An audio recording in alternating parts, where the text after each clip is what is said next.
Of this, he's concerned about certain small businesses in town.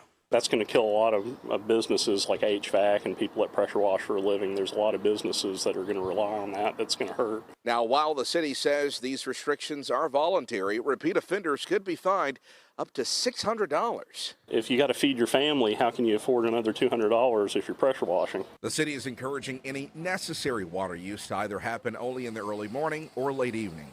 In Statesville, Matt Stell, Queen City News. And right now, water restrictions are also in place for all of Iredell County. Across the Charlotte Metro, local officials are asking residents to voluntarily cut back on outdoor water use, but that could change with the ongoing drought. If communities put new restrictions into place, they would be expected this Friday. North Carolina educators are demanding lawmakers act to address teacher pay. They say the state is 46th in the nation for teacher salaries. The State Association of Educators held a virtual press conference yesterday to address the amount of money the state pours into public education. They say compared to teachers in other states, North Carolina teachers make about $16,500 less. In order to reach teacher pay in Georgia, which is the highest paying state in the Southeast, teachers in North Carolina would need a 21% raise, according to the group's research. The association has a protest planned in downtown Raleigh Friday morning. Another Mecklenburg County state representative is no longer part of the Democratic Party. State Representative Nassif Majid said that he is switching to unaffiliated. Majid represents the Mallard Creek and the northeast part of the Charlotte area. He says the party's practices no longer align with the level of transparency and ethical conduct that voters deserve. He noted some campaign-related strategies in recent elections have raised serious questions. On Friday, Mecklenburg County State Representative Carla Cunningham announced a similar move. She says though she's been a Democrat all her life, she will never compromise her constituents' needs for a political agenda. Virginia's state Supreme Court began oral argument yesterday regarding the approval of the state's redistricting vote. The argument is whether the new congressional districts should be dismissed because of the process lawmakers used to have the vote on the ballot. The lawyer defending the legislation cited the Constitution, saying that the amendment had to be proposed before elections, which isn't defined as early voting or general election day. The attorney for the plaintiffs says that election means the time period that people can cast their ballots. We're optimistic that the justices of the Supreme Court will recognize that the Constitution defines the elections taking place on the Tuesday succeeding the first Monday in November, and every state and the federal courts agree on that. It is still unclear when the court will rule on this particular case.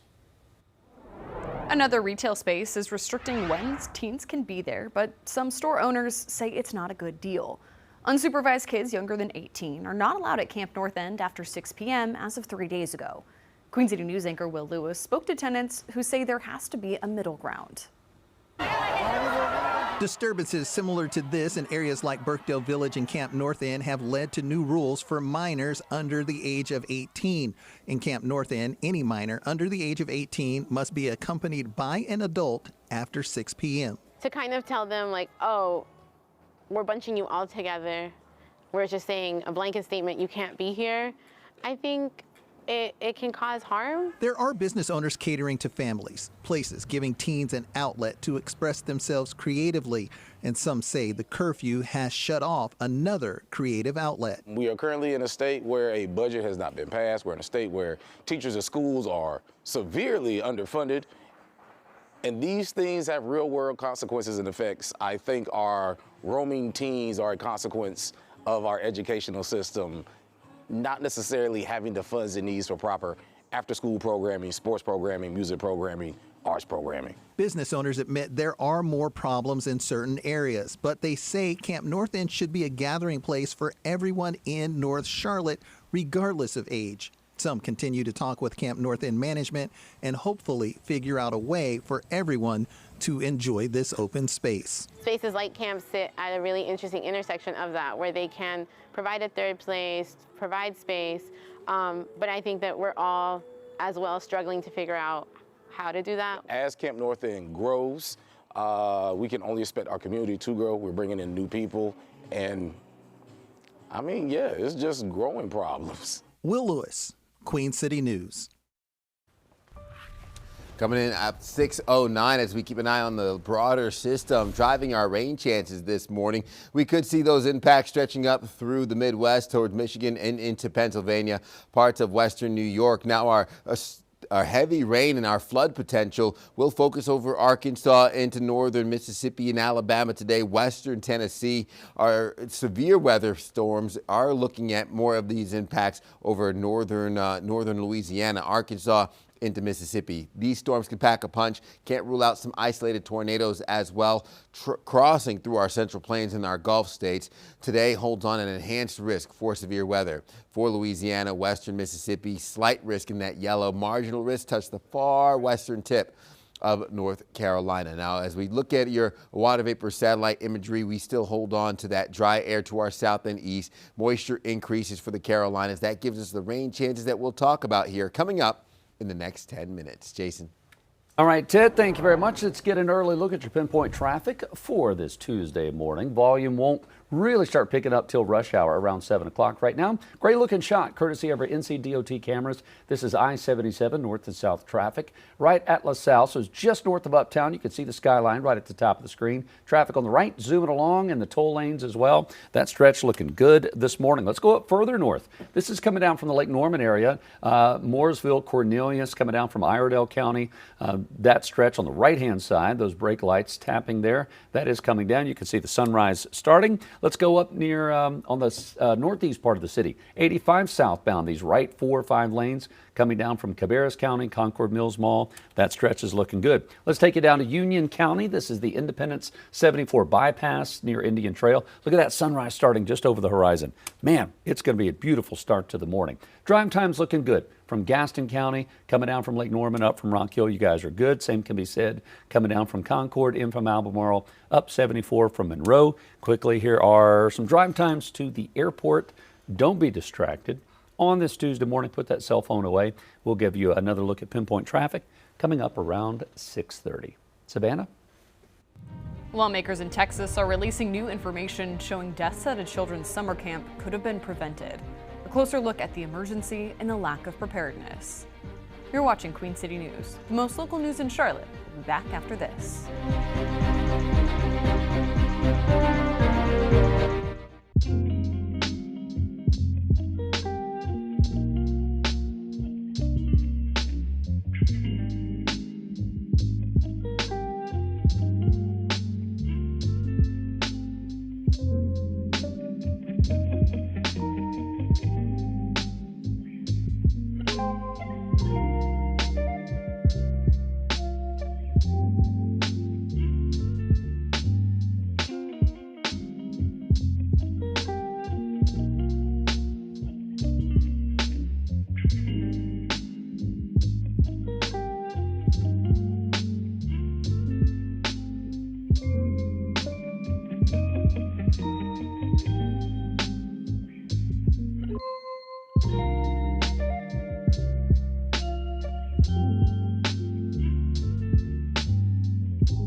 Lawmakers are holding hearings about a flood that hit a Texas summer camp, killing 25 children and 3 adults. Yesterday, they learned none of the young counselors at Camp Mystic were trained in what to do during severe weather.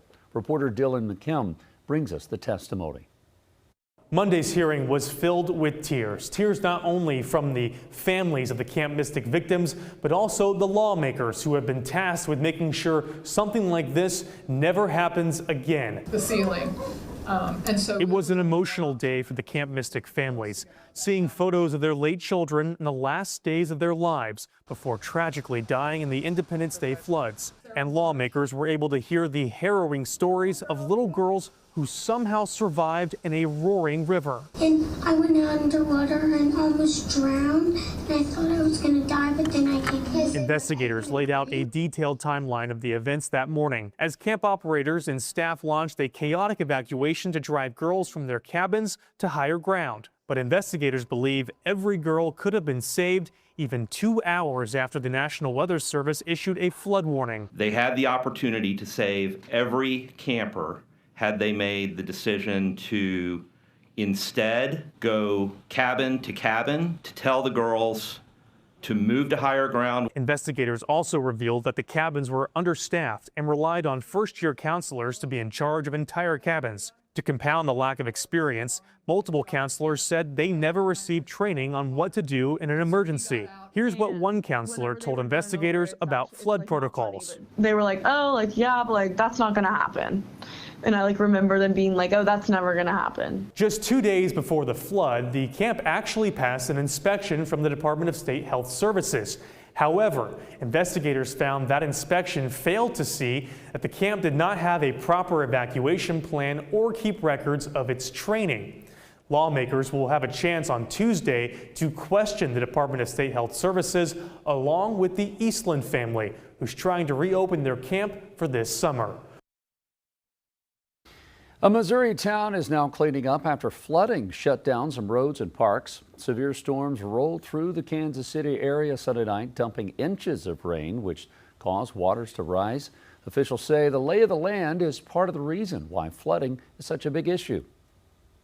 So English Landing Park and Platte Landing Park are both prone to flooding just because of where we're at, and we're right next to the Missouri River, and then also have Rush Creek to the north of us. So when it rains, we do feel the brunt of the flooding. Storms also caused wind and hail damage in other parts of Missouri, Kansas, and Oklahoma. A North Carolina high school senior is back on the soccer pitch and back to the game that she never thought she'd play again. Madeline Schneider was diagnosed with cancer last fall. Grace Haba shows us why her most recent match was about more than just a score. On most nights, sides are clearly drawn. But on this night, the score isn't what matters. I thought I played my last soccer game a few months ago. Standing at midfield, rival colors covered in purple. All in support of Apex High senior Madeline Schneider and her return to the field after battling Hodgkin lymphoma. Playing, I was a little tired. I was like, oh, maybe I'm just kind of out of shape. An X-ray and CT in October revealed a mass in her chest. It felt kind of overwhelming. I didn't know what to think, honestly. I tried to just stay calm. Schneider immediately began chemotherapy. Just last week, she finished her 12th and hopefully final round. I'm really happy. I get to I never thought I would be excited to say I want to go back to school. I never thought I would say that. But I'm really excited to finish I still get a month and a few weeks of school left.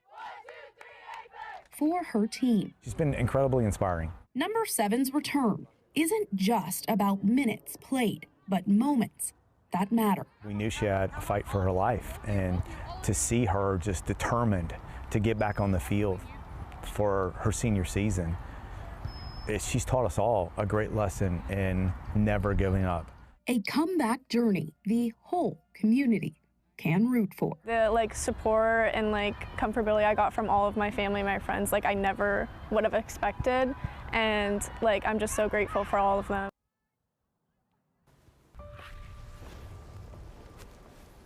Coming coming up on 6:19 as we get our day underway. South-southeast wind 7 miles per hour. Our temperatures in the low 50s. Dew points just 2 degrees off. So while we can still see the lights from our uptown skyline, might not see much of that visibility hold together as that wet weather moves in. We have rain up through the mountain counties, upper 40s on deck, low to mid 50s, I-40 corridor, low 50s for Charlotte into Monroe. We're looking at the highs make a run for the low 70s through the peak heating hours of the day today. Looking at those upper 60s, Boone and Jefferson. Big picture setup shows more of those 90s further towards Texas. We're looking at the 70s out west towards Los Angeles, San Francisco in the mid 60s. Now I expect us to watch the storm activity continue to track east, giving us the rain chances for the Carolinas, but also sparking some of the pop-up showers and the isolated storms up through Kentucky and Ohio. Now, as our clouds and radar depicts, all that moisture heads in our direction. Wednesday will still hold on to the flood potential along our Gulf states for the deep south. We're watching this low pressure system track east towards Wednesday, giving us another round of wet weather Wednesday morning with the pop-up storms embedded in that. The low pressure system travels north and east towards Montreal into the New England region, giving us some of the storm activity towards New York. For today, I'm looking at the rain pickup late morning hours into your early afternoon, then tapers off. We could get a few peaks of sunshine before the sun goes down later today, partly cloudy skies, and then another round of that wet weather moves in on Wednesday with low pressure system well off to our north and west, pulling all that instability further north with those pop-up storms linger into your Wednesday afternoon, courtesy of that cold front rolling through. Marginal risk for severe weather, level 1 out of 5, with the main risk being the damaging winds that come from those storms. About an inch to maybe an inch and a quarter of rain when everything is said and done. We'll hold on to those upper 50s, low 60s heading into your Wednesday before we settle into those 70s. End of the work week, we'll have those mid 60s for Saturday and Sunday. Jason. All right, Ted, appreciate that. As we go to break, I want to give you a live look at New York City this morning as the sun's coming up. A little cloudy going on there, a little mix, which is very similar to what the futures are showing us right now. The Dow's up 121 points, S&P NASDAQ down in the red. We will join Jane King live from the New York Stock Exchange coming up after the break. Stay with us.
The party isn't over at Party City, and Budget Airlines is now seeking help from the Trump administration.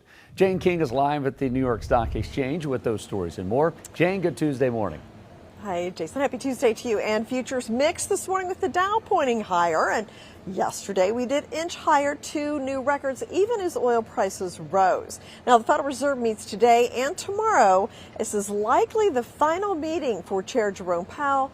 No expectations of changes in interest rates come out of this meeting. Well, the Budget Airlines are coming to the Trump administration with their hands out. The trade group for the airlines seeking $2.5 billion to help offset the big jump in jet fuel costs since the start of the Iran war. Now, separately, one of the trade group's members, Spirit, is said to be negotiating a loan of up to $500 million from the Trump administration.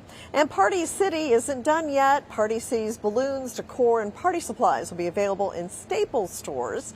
The rollout comes just in time for graduation season, which is a key spending time for retailers. Nearly 4 million students are expected to graduate in 2026. Jason? That is a lot of balloons, a lot of graduation parties coming Yeah. up for sure. All right, you've got one of those that you're going to be dealing with as well, so I know exactly what that's like coming up. All right, Jane, listen, thank you so much. We'll join you coming up in our 8 o'clock hour. You're watching Queen City News on this Tuesday morning. We thank you for that. Traffic moving pretty well on Independence Boulevard, a little cloudy. We'll talk to Ted about the weather coming up.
Rain chances moving in for your Tuesday and into Wednesday, hopefully providing a little bit of that drought relief. How long does the rain stick around? We'll break it down coming up.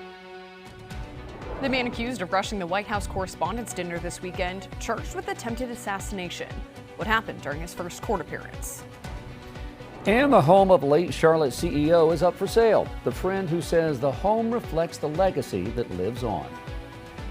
Thanks for joining us here. Queen City News now in our 6:30 half hour this morning. We're glad you're with us. I'm Savannah Rudisell. Yes, we are. Good morning, everyone. I'm Jason Harper. Nice to have you with us on this Tuesday. Annie Satowski on special assignment today. Julian Sador off all week. We've got meteorologist Ted Payton saying today's the day. Today, tomorrow, big kind of day of change, and really change that's needed, Ted. Yeah, change that's needed. We need the rainfall. We are well below what we typically should have in terms of rain. I think we're sitting at about 28% of normal for the past month. And here we are looking at what will be an inch to maybe an inch and a quarter between now and the end of the week. Sun's coming up over the horizon. That's going to help us out a little bit in terms of visibility as we have a live look from our tower camera out of West Charlotte. We see I-85 here as far as the eye can see, continuing to hold on to cloud cover over the Carolinas as those temperatures still hold on to those 50s. So a relatively cool start to your day. We have the rain moving in over our mountain counties as of right now. So keep that in mind that it's starting across the I-40 corridor, Hickory. You're getting through it, Marion into Forest City, Morganton. We have some peaks of the pops of the heavy rain pushing into Iredell County, parts of Statesville. Let's recap the last hour here to see how quick these storms have pushed south and east. This is going to impact your morning commute. The I-40 corridor already starting to get some of that wet weather. Highway 321 coming out of Hickory is going to start getting a little bit of those showers, maybe heading down towards I-85 into Charlotte. Be on the lookout for those impacts, courtesy of the cold front sweeping all that moisture from eastern Tennessee and Kentucky right into the Carolinas. So we hold on to those rain chances. For the most part, that low pressure system exits to the north and east. It's the secondary low pressure system that will dip south and travel into the southeast, giving us some storm potential. So just look for the impacts to focus west for today. First, the pockets of heavy rain leading to some flood concerns, and then the instability in the atmosphere adding to the potential for some of those storms to pack a punch in the form of damaging wind. So we have the enhanced risk for severe weather towards Arkansas and western Mississippi. The marginal risk, level 1 out of 5, is in that green shading, just touching the western tip of North Carolina. I'll break down more of your overall impact here, coming up with another check of your forecast in the next 10 minutes. Savannah? Thanks, Ted. Appreciate that. Now, so far, that rain hasn't really touched much of our morning commute. It's still dry all across the Queen City, at least for now. This is a live look here, I-85 at Mallard Creek Church Road. We got traffic zooming along nicely in both directions, but we are definitely starting to see that volume pick up. With it, a few more accidents starting to pop up here on our map. Nothing too terribly influential as of right now, but we do want to zoom in here on the east side of things, where we're seeing a pair of accidents, one on the plaza heading westbound, one on Hickory Grove Road. That is in the eastbound lane. So if you're using that area, just a heads up, be prepared to see some crews there working to get those crashes out of the way. Then just within the last couple of seconds here, we are seeing a crash at Independence Boulevard near Briar Creek Road. So that is a typical spot that things like to back up, as is this spot here of 85, that northbound lanes between Gastonia and into Belmont. That's going to take you about 15 minutes or so to make your way in towards the Queen City through that stretch there. Of course, we're going to continue to monitor both that crash on Independence as well as all of the wrecks that we're seeing pop up on our speed map, with the next look at traffic for you coming up just after 7 o'clock.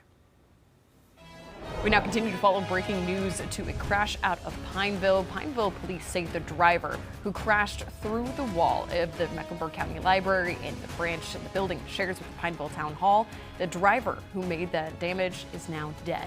This wreck happened right around 9:45 this morning. As you can see here on the left side of your screen, that is what is now boarded up, the massive hole that was left in the wall of the building. But Pineville police, fire crews, they were working all night long to repair some of that damage, as well as investigating what led up to this. So far this morning, we've learned that the driver lost control after crossing some railroad tracks going fast. Then that driver was pronounced dead at the scene. Now, as of yet, driver has not been identified, but we'll show the details just as soon as we learn more. New video showing a driver busting onto the driving range at the University City Topgolf location. Look at this. Police say this happened early Sunday morning, shortly after midnight. Video shows a driver roaming around the range from one end to the other. No suspects are listed in the police report, but the driver now faces charges for property damage and threats against employees. A Topgolf spokesperson tells us they're grateful just no one was hurt and that the nets have been temporarily fixed. The suspected shooter at the White House Correspondents' Dinner Saturday is charged with attempted assassination of President Trump. That suspect appeared before a federal judge in Washington yesterday afternoon. Maddie Beer-Temple reports on the investigation and a possible motive. The DOJ says the suspect knew President Trump entered the ballroom at 8 p.m. They say minutes before the attack, he sent a manifesto to family members railing against the president's policies and calling himself the, quote, friendly federal assassin. 31-year-old Cole Thomas Allen of California is charged with attempting to assassinate President Trump, among other gun charges. Cole Allen's journey of accountability in the criminal justice system starts today. Authorities say he rushed a security checkpoint with 2 guns and 3 knives and shot an agent who was protected by his bulletproof vest. It happened outside the ballroom where the president and hundreds of journalists gathered for the White House Correspondents' Dinner. No one was injured. Investigators say they are now reviewing writings and social media posts from Allen. Make no mistake, he says, I am targeting the administration officials. White House Press Secretary Caroline Leavitt blames rhetoric from Democrats for inspiring the attack. Those who constantly falsely label and slander the president as a fascist, as a threat to democracy, and compare him to Hitler to score political points are fueling this kind of violence. Meanwhile, there are new questions about the security in place that night. The president has said he believes that the protocols worked. Leavitt says Secret Service, DHS, and White House officials will meet this week to ensure the president's safety. Virginia Democratic Congressman Suhas Subramaniam, who was near the shooting, says there needs to be further review from Congress. I'd like to see us put together hearings and a commission on political violence. The White House says the incident emphasizes the need for Congress to pass Department of Homeland Security funding, which includes Secret Service. That department's been shut down for 73 days now and runs out of money to pay employees this Thursday. Maddie Beer-Temple, News Nation, Washington. House Republicans say they have a modified version of the Senate bill to fund most of the Homeland Security Department. The Senate bill, which was passed earlier this month, is part of a 2-step process aimed at ending the record-breaking DHS shutdown, stretching now more than 2 months. Republicans are looking to fund Immigration and Customs Enforcement and Border Patrol separately through the budget reconciliation process, which would allow them to bypass a filibuster in the Senate. South Carolina Congressman Ralph Norman tells Queen City News he's confident the shutdown will end this week. Iran is offering to reopen the Strait of Hormuz if the U.S. lifts its Navy blockade on the country, even going on to say that this could end the war. This would also postpone talks on the Iran regime's nuclear program. Regional officials say President Trump, though, may not agree to this, and Secretary of State Marco Rubio appeared to rule out a deal that excludes Iran's nuclear program. The U.S. blockade is to prevent Iran from selling its oil, taking away their crucial revenue. Federal Reserve governors will start their 2-day meeting today to decide on interest rates. The Fed's Open Market Committee met last month, deciding to keep the rate that it charges banks at 3.75%. Now, just last week, the Justice Department dropped its probe into Fed Chair Jerome Powell. His term ends May the 15th. Former Fed Governor Kevin Warsh is President Trump's nominee to succeed him.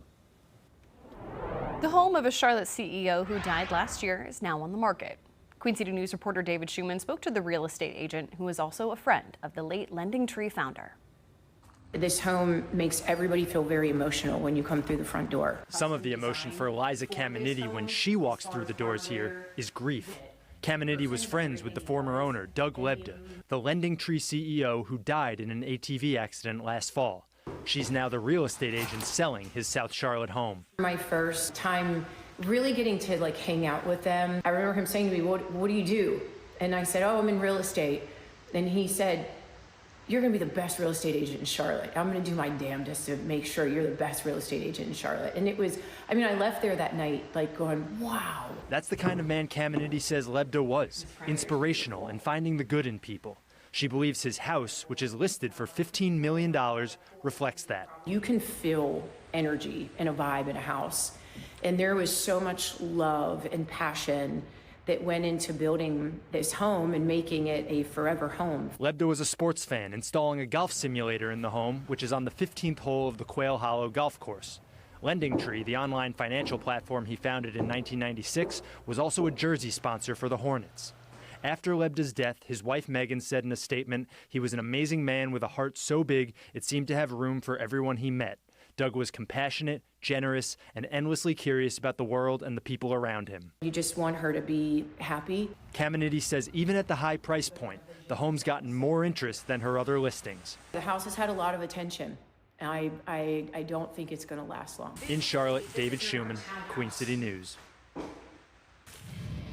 All right, question of the day, is it Con or Coop?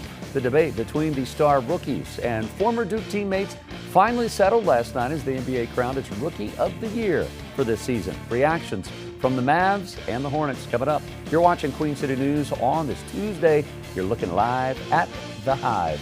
We'll be back right after this.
There's a new NBA Rookie of the Year, and Charlotte FC is now getting ready for a midweek match. Carolina Sports Live's Gia Lancey is looking at those stories in your morning sports.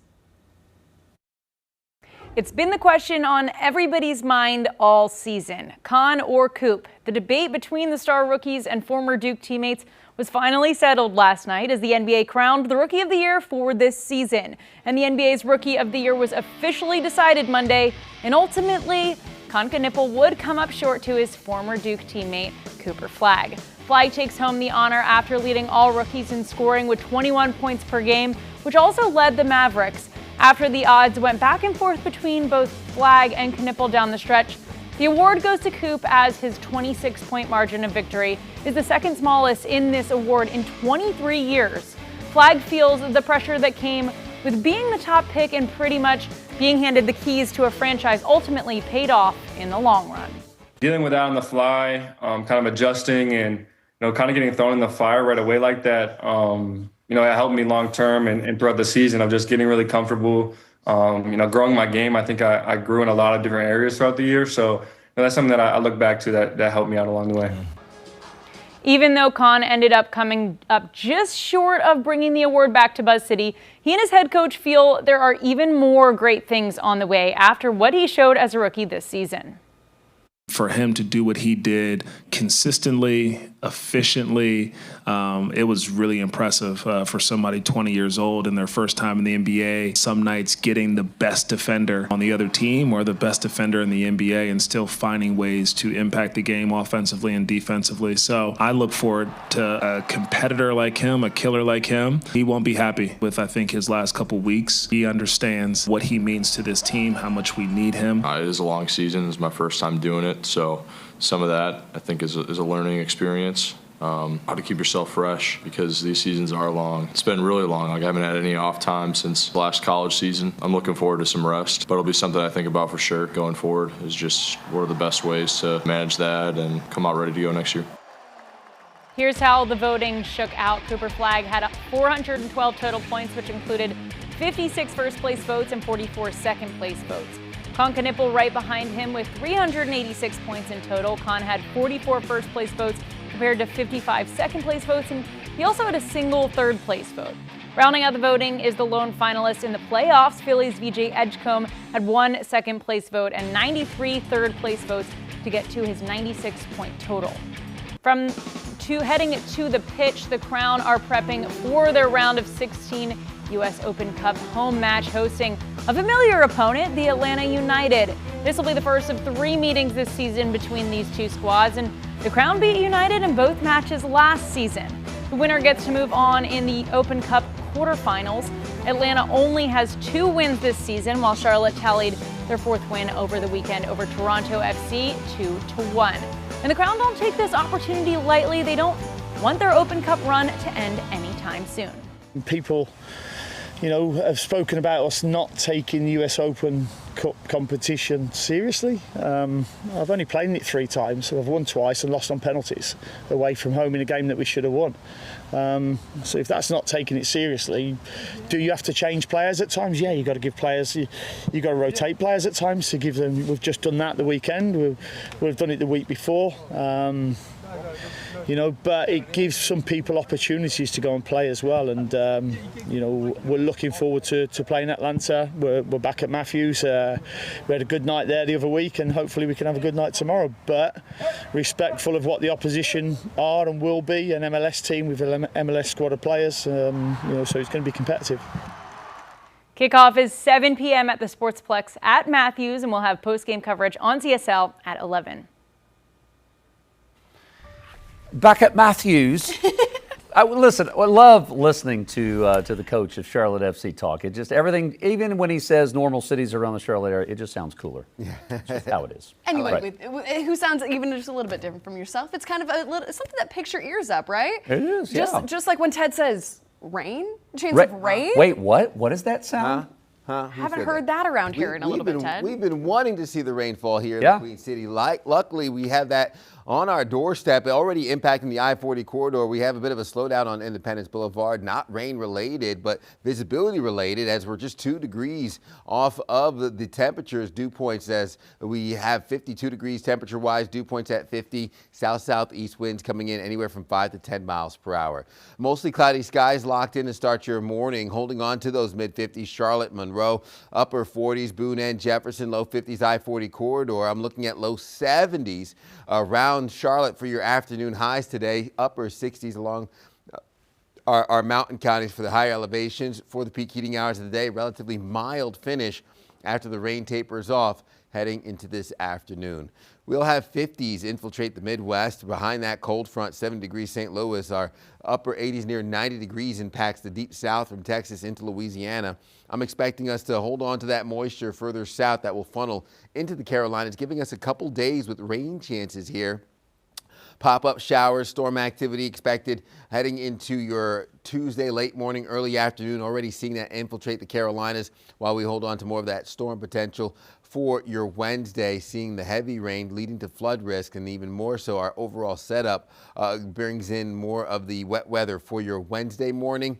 So another round of that wet weather with pop-up storms Wednesday afternoon, some of which could pack a punch before that low pressure system travels to the north and east. So we'll have the rain this morning along the I-85 corridor, tapering off late morning, early afternoon. We'll hold on to partly cloudy skies overnight heading into your Wednesday morning before the rain returns, this time again bringing in some pockets of downpours east of I-77 by 7 a.m., maybe just ending a little earlier with pop-up storms heading into the afternoon, some of which could pack a punch in the form of damaging winds. So I'm looking at your severe risk tomorrow being a level 1 out of 5. The main threat there being the potential for damaging winds. Can't rule out an isolated tornado, but I think our rain totals will be anywhere from 1 inch to 1.25 inches, with overnight lows settling in the upper 50s, low 60s. 7-day forecast holds on to 70s for the remainder of the work week. 60s take hold just in time for the weekend. Savannah. Thanks, Ted. New on Queen City News Plus, when it comes to dating, sometimes the one thing you need is a little bit of confidence. And on the latest episode of Unhinged, we talk with an expert who's responsible for helping a lot of people find their spark before getting back out there. What about that confidence when you've been on a lot of bad dates online? The confidence to get back out there and be like, okay, I'm going to keep trying, because I think we've all been there where you're just like, I'm good right now. I am there and I still remain positive because I'm good with me. And I think that when you have that energy that's positive, literally like everything amazing will happen at the right time. And I don't know, I just feel like free right now. I just feel like I'm not concerned about men not necessarily biting at the chance to go out with me because I am glowing. And literally that's what it comes down to. Taking care of yourself, respecting yourself, valuing yourself, and then the guys will flock. To hear the rest of our interview with Valerie, you want to check out the full episode of Unhinged right now for free if you download the Queen City News Plus app on your Roku, Fire TV, or Apple TV device. You're watching Queen City News, most honored, most local news in Charlotte. Back after this.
As we near the start of Mental Health Awareness Month, experts highlight the importance of taking care of your mind. 1 in 5 people report struggling with their mental health, according to research from Case Western Reserve University. Common factors include anxiety over national and international conflicts, the rise in social media use, and continuing stigma. Experts say there are some warning signs to watch out for. So everybody does feel sad sometimes. Absolutely, it's part of being human. But when sadness is kind of eclipsing all other emotions, when it lasts a long time, when it is causing problems in your family or your life or your work or with your children or friends, those would be signals. And or if you're thinking that your life is not worth living, those would be signals that this is beyond just the blues. This is potentially depression that warrants treatment. Experts say if you believe you might be suffering from anxiety or depression, to speak with your doctor. And if you or someone you know is facing a mental health emergency, there are ways to get help. You can call or message the Suicide and Crisis Lifeline at any time of the day. That number is 988. You're watching Queen City News. We'll be back after this quick break.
Aviation, part of JFK Airport.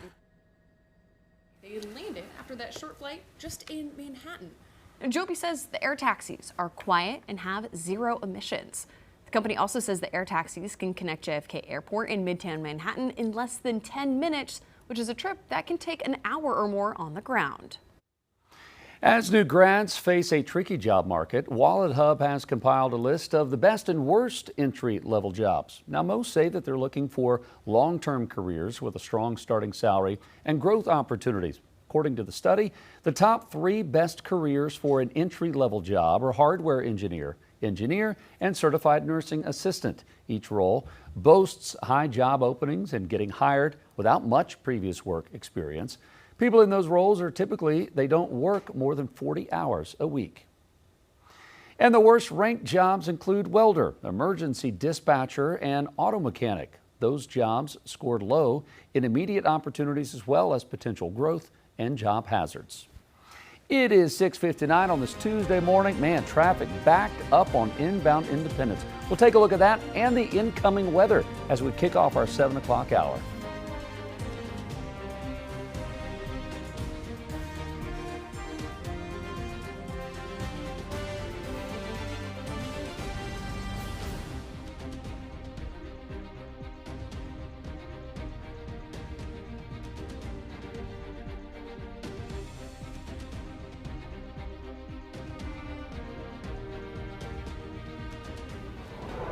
crash into Pineville's town hall turns deadly. What we know this morning about the emergency response.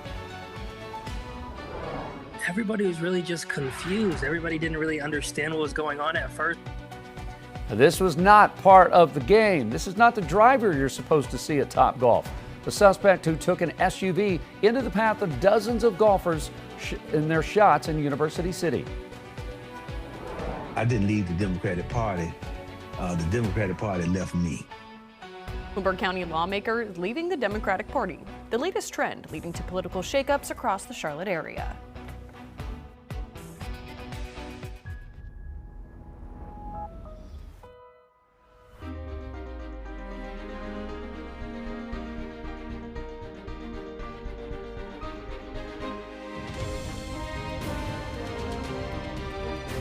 Queen City News starts now. Hey, good Tuesday morning, everyone. Welcome into the 7 o'clock hour of Queen City News. I'm Jason Harper. I'm Savannah Rudisell. Our Annie Satowski. Hold on, Ted. Got to tell people where they are. Got our Annie Satowski, who's normally right here. She's out on special assignment. Again, everybody's everywhere. Herding cats here. Yeah. Queen City News Desk.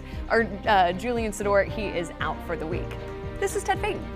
Good morning. There he is. It's gonna rain. There he is. That's it. That's all I wanted to say. That's all I got. Is it going to make a dent on the drought that we've been struggling with? It will help us out a little bit. Okay. Not going to completely wash out the drought conditions that we're in. Just a few steps in the right direction. Probably going to get an inch to maybe an inch and a quarter by the end of the week. But this starts this morning. First step is a first step. Yeah. Right. Yeah. Keeping an eye on radar. We are going to hold on to some of the pop-up showers coming into play. Now, your Pinpoint Weather app, that's going to be the tool to use here heading into your late morning hours and into the start of your work week. Taking a look around the crowd right now, mostly cloudy skies. Bottom left-hand corner, Independence Boulevard. Bottom right, we have the Monroe and, of course, our Arlington camera over the top right-hand corner, still showing the Queen City, and can see the Queen City in the distance barely from our tower camera in the top left-hand corner heading out the door. Now we hold on to some of those comfortable conditions. Temperatures in the low 50s this morning to start. Northwest winds at 8 miles per hour. Dew points at 50 degrees. We are starting to be warmer here from where we were this time yesterday for Charlotte, Monroe, slightly cooler east of I-77 towards Albemarle, Wadesboro. Seeing a difference of up to 6 to even 9 degrees on the cooler side. Mid-50s, Charlotte, Monroe, we're in the 40s east of Charlotte with our mountain counties in the mid to upper 40s this morning. Day planner will bring in those low 60s into the upper 60s towards your late morning, early afternoon. Rain chances move in through your morning hours, but tapers off the second half of the day with some pockets of sunshine finishing things off and highs peaking near 70 degrees. Southwest winds 5 to 10 miles per hour. Overnight lows will be getting on the chilly side yet again with low 70s on tap. I'll break down more of your forecast with another check coming up in the next 5 to 10 minutes. Jason. All right, Ted, thank you very much. We do have an update to this breaking news. This is a crash out of Pineville. Pineville police say that the driver who crashed into the Mecklenburg County Library and the Pineville Town Hall building last night is dead. This happened around 9:45. Now you can see video on the right is from last night. Video on the left is live this morning. It is boarded up this morning. Terry Allen, our photojournalist, is out there, and that's as close as law enforcement will let us to the building this morning. We're learning, though, that the driver lost control after crossing railroad tracks at high speed. They were pronounced dead on the scene. The driver's not been identified yet this morning. As soon as we get more information, we will share that with you. One person's giving driving at the range a whole new meaning as police say the man broke through some of the fencing and drove their SUV into the range at the University City Topgolf. A police report on the incident early Sunday morning shows the driver caused thousands of dollars in damage and threatened Topgolf employees. Queen City News anchor Caroline Boyer talked with one of the witnesses. Not using a driver, but literally driving as people were hitting golf balls at one of Charlotte's top golf locations. This police report shows that joyride caused about $5,000 worth of damage. Everybody was really just confused. Everybody didn't really understand what was going on at first. It's not something you see every day or really any day. He drove through the back net with his car and then he just started driving around. Ibrahim Burhan captured this video on his cell phone of a man's vehicle on the driving range at the University City Topgolf at about 12:15 Sunday morning. His car was bashed up, his headlights were out, and I don't think he even knew what he was doing. Burhan tells me he saw the man at the bar earlier in the night. The bartenders had to cut him off, and obviously they made the right choice. The ride lasted about 10 minutes, leaving the dozens of golfers there at the time almost at a loss for words. It was pretty surreal. Everybody had to stop and not hit golf balls anymore. Burhan says Topgolf employees eventually guided the driver off the range. A Topgolf spokesperson released a statement saying, in part, the safety of our players and playmakers is our top priority, and we are grateful that no one was injured. That spokesperson also said the nets have been temporarily repaired and the Topgolf is open for normal operations. In Northeast Charlotte, Caroline Boyer, Queen City News. Members of the Charlotte-Mecklenburg School Board will vote tonight on the district's proposed budget for the next upcoming year. Administrators proposed a nearly $2 billion operating budget, with about 78% of the funding going towards salaries and benefits. The plan calls for 3% raises for teachers based on projected state funding. But administrators say they can't guarantee the state's money as lawmakers haven't passed a budget. Also tonight, Gaston County Commissioners will consider a potential sales tax to help fund the public school district. It would be a 1/4% tax, with the money reportedly going into teacher supplements. And this comes as Gaston County school leaders are discussing layoffs and budget cuts. A group supporting the education tax is asking people to attend the 6 o'clock County Commission meeting tonight. Gaston County Schools is now closed for students this coming Friday due to a planned teacher rally in Raleigh. School leaders announced the decision to parents last night. They have determined they do not have enough substitute teachers and office personnel to cover those positions. Friday instead will be an optional teacher workday. Charlotte-Mecklenburg Schools is also on a teacher workday this coming Friday. Another North Carolina lawmaker from Mecklenburg County says he is leaving the Democratic Party. State Representative Nassif Majid, whose district covers parts of Northeast Charlotte, is announcing he'll now be unaffiliated. Queen City News Chief Political Correspondent Andy Weber asked if this means he'll now routinely meet and vote with the GOP. Many are curious, will you now caucus with Republicans? Like I said again, right now I'm not. I'm in the process. Made this move. I'm in the process of evaluating, getting input from people. I haven't made no decisions about that either way. Former Democrat, now unaffiliated state representative Nassif Majid is not ready to say how he'll vote going forward. He agreed to an interview with Queen City News on Monday, but one thing's for certain, he's no longer a Democrat. The Democratic Party left me by their actions and what they did. Campaigning against me, spending over $500,000 against me. They censored me from the Democratic Party. Majid lost his primary re-election bid on March 3rd by more than 40 percentage points. Party leadership had thrown their support behind his opponent after Majid voted with Republicans to override a handful of Governor Josh Stein's vetoes. Would your decision have been different if you had won the primary? Oh, no, I wouldn't be thinking about that. These circumstances drove me to this particular point. Majid's departure from the Democrats comes days after fellow Met County Rep Carla Cunningham also changed her registration to unaffiliated. Cunningham lost her re-election bid after joining with the GOP to support immigration legislation. I don't think it's really much of a surprise. Look, Majid and Cunningham both lost their seats because they ran counter to the wills of the Democratic Party. Western Carolina University political scientist Chris Cooper says as of today, Cunningham and Majid could vote with Republicans on at least 6 more override votes before their terms expire at the end of this year. I think we would expect them to go with the Republicans on some veto overrides when it comes to things like permitless carry. Those are the kinds of ones I'm just not sure how they're going to go. We'll just have to wait and see. Andy Weber, Queen City News. Coming up on 7:08, keeping an eye on that radar for showers moving into our region, taking you down the street level here as we've seen more of the widespread impacts here. If I pull the map even further south and take a look at Uptown and how things are looking for even Salisbury, Concord, Cabarrus County getting some of the light to heavy rain here. Highway 321 getting inundated with some of the pop-up showers. An isolated downpour is pushing south Glen into Lincolnton. Let me take a look at your last hour here because these storms are moving through rather quickly. already impacting the I-77 corridor up into Mooresville, Huntersville, and taking a further look towards Lake Norman, where we have some of that wet weather now moving through I-77 towards the Queen City. So some lightning associated here out of Newton down south of Claremont. Again, Highway 321 seeing a little bit of those thunderstorms moving through.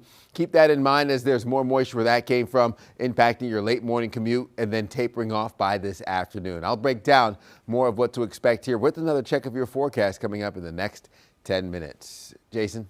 All right, thank you very much, Ted. Appreciate that. Well, right out of the gate, we want to get back to Independence Boulevard. It is a parking lot. All 3 lanes stopped beyond the Sharon Amity Bridge, which you can see there. I would certainly recommend getting off on the Central Avenue or Monroe Road as your alternate this morning. This kind of shows you, let's take a look at the map. This shows you where it is, how far it's backed up. You can hop on Monroe Road, which is just to the south, but you can even see there's some marks along Monroe Road, which later turns into 7th Street, where you're going to have some backups on that too. Central Ave might be a better alternate. It just depends on where you're coming from, but hopefully they'll have that cleared up within the next 30 to 45 minutes. Now, let's give you a view overall. Not too bad. Rush hour officially did kick off about 10 minutes ago. So we're seeing volume pick up from every direction.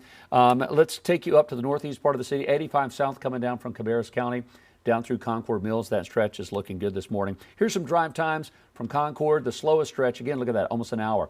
Coming up 74 from Monroe because of what we just showed you on Independence Boulevard. Hopefully that will resolve in the next half hour or so. Now we've got a new accident, 77 northbound. This is coming up from the Fort Mill area right at Highway 160. One of the lanes blocked. We're hearing it's moved off to the shoulder, but that's going to slow things down. Even at the state line as you get close to Carowinds, here's folks merging from the right-hand side. At least it's moving 40, 50 miles an hour. We'll take it on a busy Tuesday morning. Coming down from Lake Norman, Cornelius area, look at this. This is right, the 2 lanes on the far left side, stop and go. And if you're used to coming down from this area, from Mooresville through Davidson, I mean, this whole area, it is slow unless you're in the toll lanes. You get what you pay for, right? Which is speed in this instance. Let's give you some drive times. It is slow, almost 40 minutes coming down that stretch from 77, coming in from Gaston County, slow as well. So just don't be distracted on this Tuesday morning. We'll give you another update coming up around 7:30. Good morning, May Kay. Good morning, Jason. All right, if you have flown out of CLT lately and you checked out the view from a window seat during taxi, you may have spotted a huge strip of dirt. That's the new 4th parallel runway under construction. I'm May Kay Beeler coming up, and I'm going to tell you about a project associated with it that's the only one of its kind in the country. You're watching Queen City News, the most honored and the most local news in Charlotte.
If you've flown out of Charlotte Douglas International lately, checked out the view from a window seat during taxi, you may have noticed a huge strip of dirt that's taking shape. And everyone knows, Savannah, that is CLT's fourth parallel runway. Who doesn't know that, right? It's a work in progress. Officials say that it's doing more than just taking shape. It's helping shape the future of aviation. Our chief transportation correspondent and pilot, May K. Beeler, explains the fourth parallel runway. I know it. And look, it was like 3 years ago. I was there with Mac, our photojournalist, at the groundbreaking ceremony, and it was so exciting. Here we are 3 years later, and the progress is taking shape. Absolutely. So this is kind of interesting. It's a new project that's really one of its kind in the country. So if you kind of look over that dirt, it's the groundwork of a new program that enhances safety in airport operations. One of its kind in the nation. It brings advanced modeling and real-time data to the new runway under construction. It's an instrumentation and digital twin program that marks one of CLT's most significant capital projects. You see, Charlotte Douglas International Airport has joined forces with UNC Charlotte's Aviation and Innovation Research Institute to steer the future of aviation. So it's a collaborative effort. It supports CLT's ongoing commitment to modernize the airport's infrastructure system. So how much technology, engineering is really going into what looks like a slab of dirt right now? I know, you need to use your imagination. I do, I know. Right, yes. Okay, so what this is, it's technology in the runway that's going to yield valuable data to help inspire the future of airfield design. So it creates hands-on research opportunities for UNC students too. So what is it in a nutshell? There are pavement sensors that are being installed within the runway itself that will provide this real-time data and insights into pavement performance and maintenance needs. That's the gist of it. The approximately $6.5 million digital twin project is funded through a mix of grants. This is crazy cool. I love it. Good. Okay, so how far along are they? Because it still looks like a lot of dirt. I And then know. the biggest question, when's it going to be done? Okay, so it's going to be done next year in 2027. The runway is 10,000 feet long, kind of like the other ones, 150 feet wide. Right now, they're installing erosion and sediment control measures, drainage structures, and there's some concrete work going on. So things are happening. Something exciting, the renumbering of the runways. Does anyone know what that means? Well, I would imagine, much like a grocery store aisle, right? You just number the ones in which order, but I would assume it's much more complicated than that. Yeah. Okay. Okay, no, that's a good guess though. So the runway numbers, that's the direction you're heading. So if I'm on runway 18 center, I'm on the center runway, I'm headed 180 degrees. I need to make sure my compass heading matches that, my heading indicator. You don't want to take off on the wrong runway. This is named for the magnetic alignment or heading of the runway. And that's how all runways are at every airport? And they are set up for the prevailing winds. Okay. So the other end is runway 36. I'm headed 360 or north. Now they're changing the headings. Instead of 18, it's going to be 19, left, center, right. So instead of 18, so why are they changing it? About every 10 years, the Earth's magnetic field shifts slightly. Whoa, So no way. They'll change it slightly. So really when you're on runway 18, you're really headed 182 degrees. And it changes over the years. So they're going to switch it to 19er. Change the name as North changes. Yeah. Well, I kind of like 19er. I mean, it just kind of 19er. sounds cool, you know. You got Yeah, it. did I So hear it's like niner in there? 190. The other direction is runway 1 or 010. That's your ground school lesson for today. You're welcome. Thank you, May-Kay. Always appreciate it. Man, that was a great little crash course. Well, maybe I shouldn't say We that. don't say You know what I crash mean? at the I'm taking airport. that back. I totally take that back. Okay. That was a great, Woo! quick lesson in learning about the Earth's magnetism and all the other things. You All right. got it. Okay, thank you. you. Oh, Ted, save me. Hurry quickly. If you're flying today, haven't seen this in a while, rain. Yeah, a little rain might impact your driving too, as visibility could be impacted by those temperatures and dew points just sitting 3 degrees off of each other. Winds, though, at 8 miles per hour, helping reduce any of that fog. North-northwest winds continue to linger here for your morning hours. We're in the low to mid-50s around Charlotte, or more in the way of the upper 40s east towards Wadesboro and Rockingham. Schrott at 46 degrees, upper 40s Boone and Jefferson.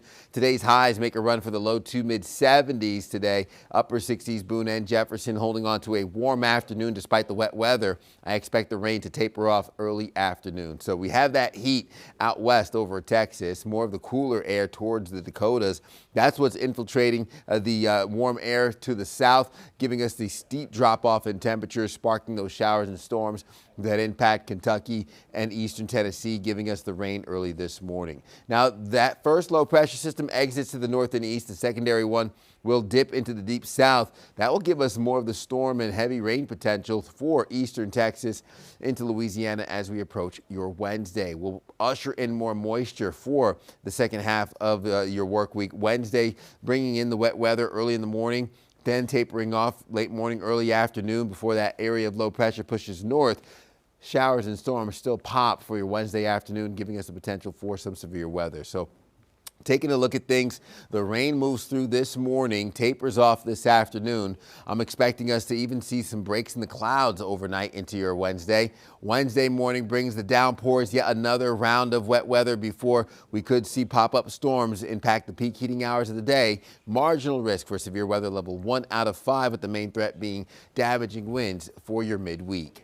We'll get anywhere from an inch to an inch and a quarter of rain when everything's said and done. Overnight lows settle in the low 60s, upper 50s. 7-day forecast holds on to those 70s all the way through the end of the week, more in the way of the mid to upper 60s heading into the weekend. You're watching Queen City News Now, the most honored and the most local news in Charlotte. We'll be right back.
are keeping an eye on the markets for you here all morning long as we take a live look here over New York City. This morning, Wall Street futures are slightly mixed. Now, at the end of Monday's trading session, markets were also a little mixed, with the Dow down slightly, but the Nasdaq and S&P both up slightly as well.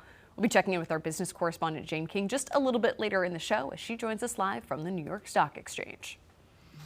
So this is an important topic this morning. North Carolinians love to spoil their pets. According to a new survey from Trusted House Sitters, the Tar Heel State ranks 14th in the country for the top states that love to pamper their furry friends. The study takes into account pet spending, luxury pet services, online search behavior, and even luxury-themed pet names. On average, North Carolinians spend a little more than $1,300 a year on their pets. Pet owners in the state also have a steady demand for services like doggy daycare, pet sitters, and specialized training. Oh boy, this could go on for hours because we got a lot of pet lovers on our morning team, dogs, cats, you name it. And I feel like we're kind of divided when it comes to some of this. Ted, Probably. I know you got Bruno. I'm the strict one though. Oh, you are?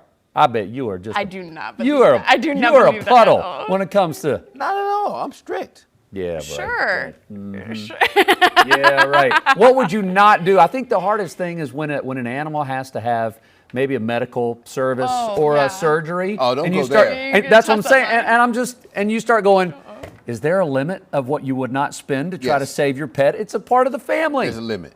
Yeah, very I have a unfortunately. limit. What is it?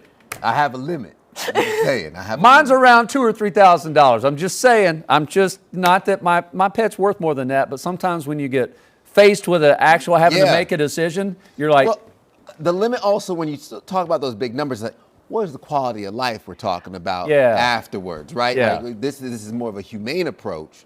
At the same time, like we don't want to force something. Or it's a terrible time always to try to be learning about rare cat diseases when you're trying to also make these huge financial decisions. Listen, Andrew Brightman's not here today, but he takes his cat in a stroller.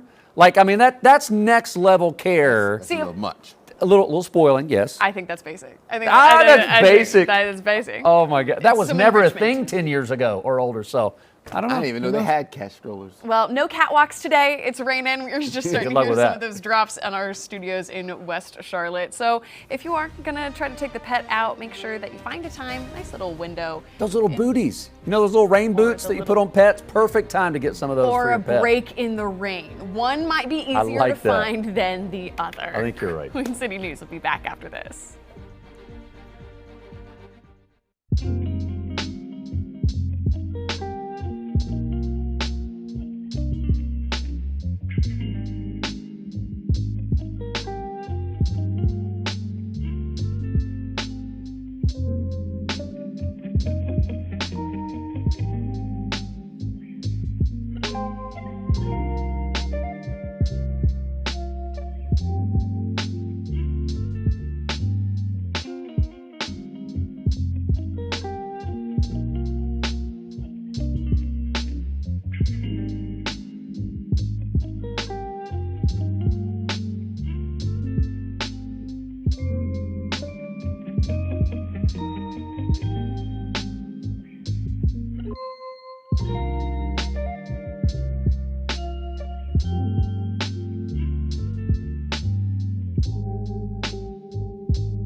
You could call it a Range Rover or say that it's just the wrong kind of driver for Topgolf, the SUV that busted through the netting at the University City Business. Statesville's water restriction enforcement begins soon. The penalty for homeowners who break the rules. And there's a new curfew for unattended teenagers at Camp North End. Why some business owners are not on board with the new rules. Welcome back into Queen City News, now 7:30 here this morning. I'm Savannah Rudisell. I'm Jason Harper. Good Tuesday morning. Julian Sador is off the rest of the week. Annie Satowski on special assignment today. And Ted is also on a special assignment. He's in the Weather Center talking about something we haven't really seen or talked about in quite a while. We're talking rain, and I hope it lasts a little while, Ted. Yeah, we're going to have a little bit for this morning into the afternoon and then tapers off as we get into the peak heating hours of the day. Another round, though, will come into play on Wednesday. So a bit of a 1-2 punch this week. Not too much in the way of the rain over uptown. That will change as the morning continues. A lot of the showers pushing south and east over the I-40 corridor, approaching I-85 as we speak. So just be on the lookout for what will be some of the impacts of wet weather for anybody heading out and about here early this morning. Taking a look, there's a shower setting up along the I-85 corridor. Let's take you in to street level here and then take a closer look after I put the clock into motion. Let's recap the last hour because this rain and these storms are moving through rather quickly, even getting some rumbles of thunder here and some lightning detected in our area. I know that because I have the Pinpoint Weather app downloaded and I got the alert on my phone. So as we look at West Charlotte, Gastonia, Dallas, there's that one storm moving through right now, heading into Laurel, Belmont, getting a passing storm. Charlotte, the Queen City, mostly clear right now, but Pineville, you're looking at the storms heading right in your area, crossing I-77, 45 inner and outer south, getting some of the impacts as well. Taking you north and zooming out just a little bit, Huntersville into parts of Mooresville, Cornelia, Statesville, and Lincolnton. That's where some of the storm activity sets up as well, moving through. Nothing too severe as of right now, but it will leave behind some wet roadways as we approach the thick of rush hour here at 7:30. So more moisture where that came from out of eastern Tennessee, impacting the Carolinas, even stretching up through West Virginia into Virginia and parts of Pennsylvania. This is the first round of wet weather that will be tapering off later on today before we get another round heading into your Wednesday as the secondary low pressure system will dip south, heading east throughout the mid portions of the work week. So Tuesday, have the torrential rainfall and the flood concerns back west towards Nashville into Memphis. We'll have more of the storm activity ramping up from eastern Texas into Louisiana and Arkansas, even further into Tennessee as we have the slight risk for severe weather, level 2 out of 3 out of 5. Level 1 out of 5, that marginal risk for the far western tip of North Carolina. So moisture inundating the Carolinas. I'll break down more of our impacts and what to expect here with another look at your forecast coming up in the next 10 minutes. Savannah. Thank you, Ted. And back out on the roadways here this morning, and sure enough, just as we hit about the peak of rush hour, we are starting to see a few more accidents start to slow things down even more. But I would say for the most part, what we're seeing out on the roadways is really just typical volume right around this time. Getting you around the crown here with some different looks at some other traffic cameras we've got set up. This is 77 just north of Sutton Road down by Fort Mill. You're seeing that the traffic coming towards us there in those left lanes, those northbound lanes are moving much slower. Southbound drivers having a much easier go of things. If we go just a little bit further north, closer to Rock Hill, that's where we're seeing almost at a standstill just north of Gold Hills Road. Once again, those southbound lanes moving along just fine. Then over in the Matthews area, we do see that, again, one of those issues that is still kind of blocking some parts of 485. We've got some off-ramp restrictions just as people are trying to merge onto inbound Independence, where once they get there, waiting on yet again another parking lot. We are seeing a lot of brake lights there as people are trying to get around an accident. Happened about an hour ago or so. We'll keep you updated here as crews work to move that out of the way and get the morning traffic moving a little bit smoother. Next check coming up just after 8 o'clock.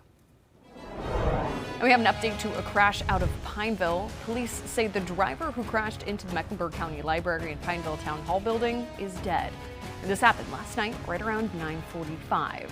Now, there is still heavy damage to the side of the building. You're taking a live look right now here at the side of that town hall and library building. They shared that facility there, and the windows still boarded up as of right now. Police still on the scene. Crews keeping some of our photojournalists back from that. But as of last night, we saw video of the Pineville fire crews there responding to that. The officials tell us that the driver lost control after crashing over some railroad tracks at high speed. That driver was pronounced dead on the scene. They have yet to be identified. We'll share more details just as soon as we get those into the newsroom. A new video shows a driver busting into the driving range at the University City Topgolf location. Police say this happened early Sunday morning, shortly after midnight. The driver shows the driver roaming around the range from one end to the other. No suspects are listed in the police report, but they are facing charges for property damage and making threats against employees. A Topgolf spokesperson tells us they're grateful nobody was hurt. They say the nets have temporarily been fixed. Extreme drought conditions persist all across our area despite this past weekend's rainfall. Starting next week, Statesville officials plan to start enforcing water restrictions with heavy fines. Queen City News reporter Matt Stell tells us what is not allowed and found out from residents and business owners whether they approve. Dirty chives. Josiah Southern hopes his downtown Statesville coffee shop won't be too impacted once new water restrictions set to be enforced by the city officially take effect next Monday. As long as they let us keep brewing coffee, then we should be good. Southern tells us with the restrictions, the shop will likely have to stop washing its windows for at least the time being. Keeps things beautiful, but it's not necessary to business operations. Under the Stage 3 restrictions, which are in response to the extreme drought, whichever side of the street you live on will determine what day you can water your yard.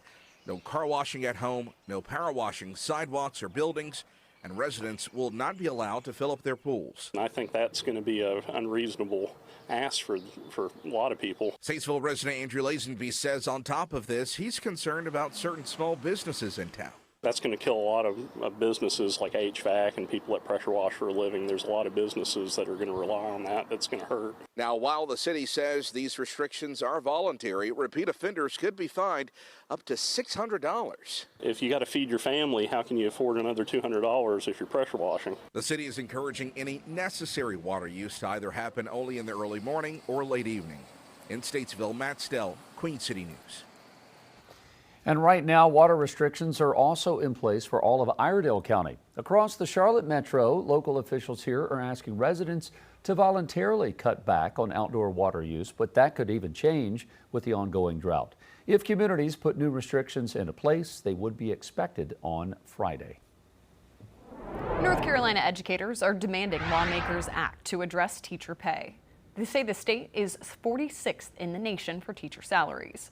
The State Association of Educators held a virtual press conference yesterday to address the amount of money the state pours into public education. They say in comparison to teachers in other states, North Carolina teachers make about $16,500 less. In order to reach teacher pay levels in Georgia, which is the highest paying state in the Southeast, teachers in North Carolina would need a 21% raise, according to the group's research. The association has a protest planned in downtown Raleigh for Friday morning. Another Mecklenburg County state representative is no longer part of the Democratic Party. State Representative Nasif Majid said that he is now switching to unaffiliated. Majid represents the Mallard Creek in the northeast part of the Charlotte area. He says the party's practices no longer align with the level of transparency and ethical conduct that voters deserve. He noted some campaign-related strategies in recent elections have raised questions. On Friday, Mecklenburg County State Representative Carla Cunningham announced a similar move.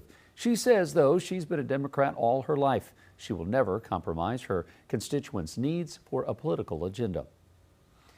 Virginia's state Supreme Court began oral arguments yesterday regarding the approval of the state's redistricting vote. The argument is whether the new congressional districts should be dismissed because of the process that lawmakers used to have the vote on the ballot.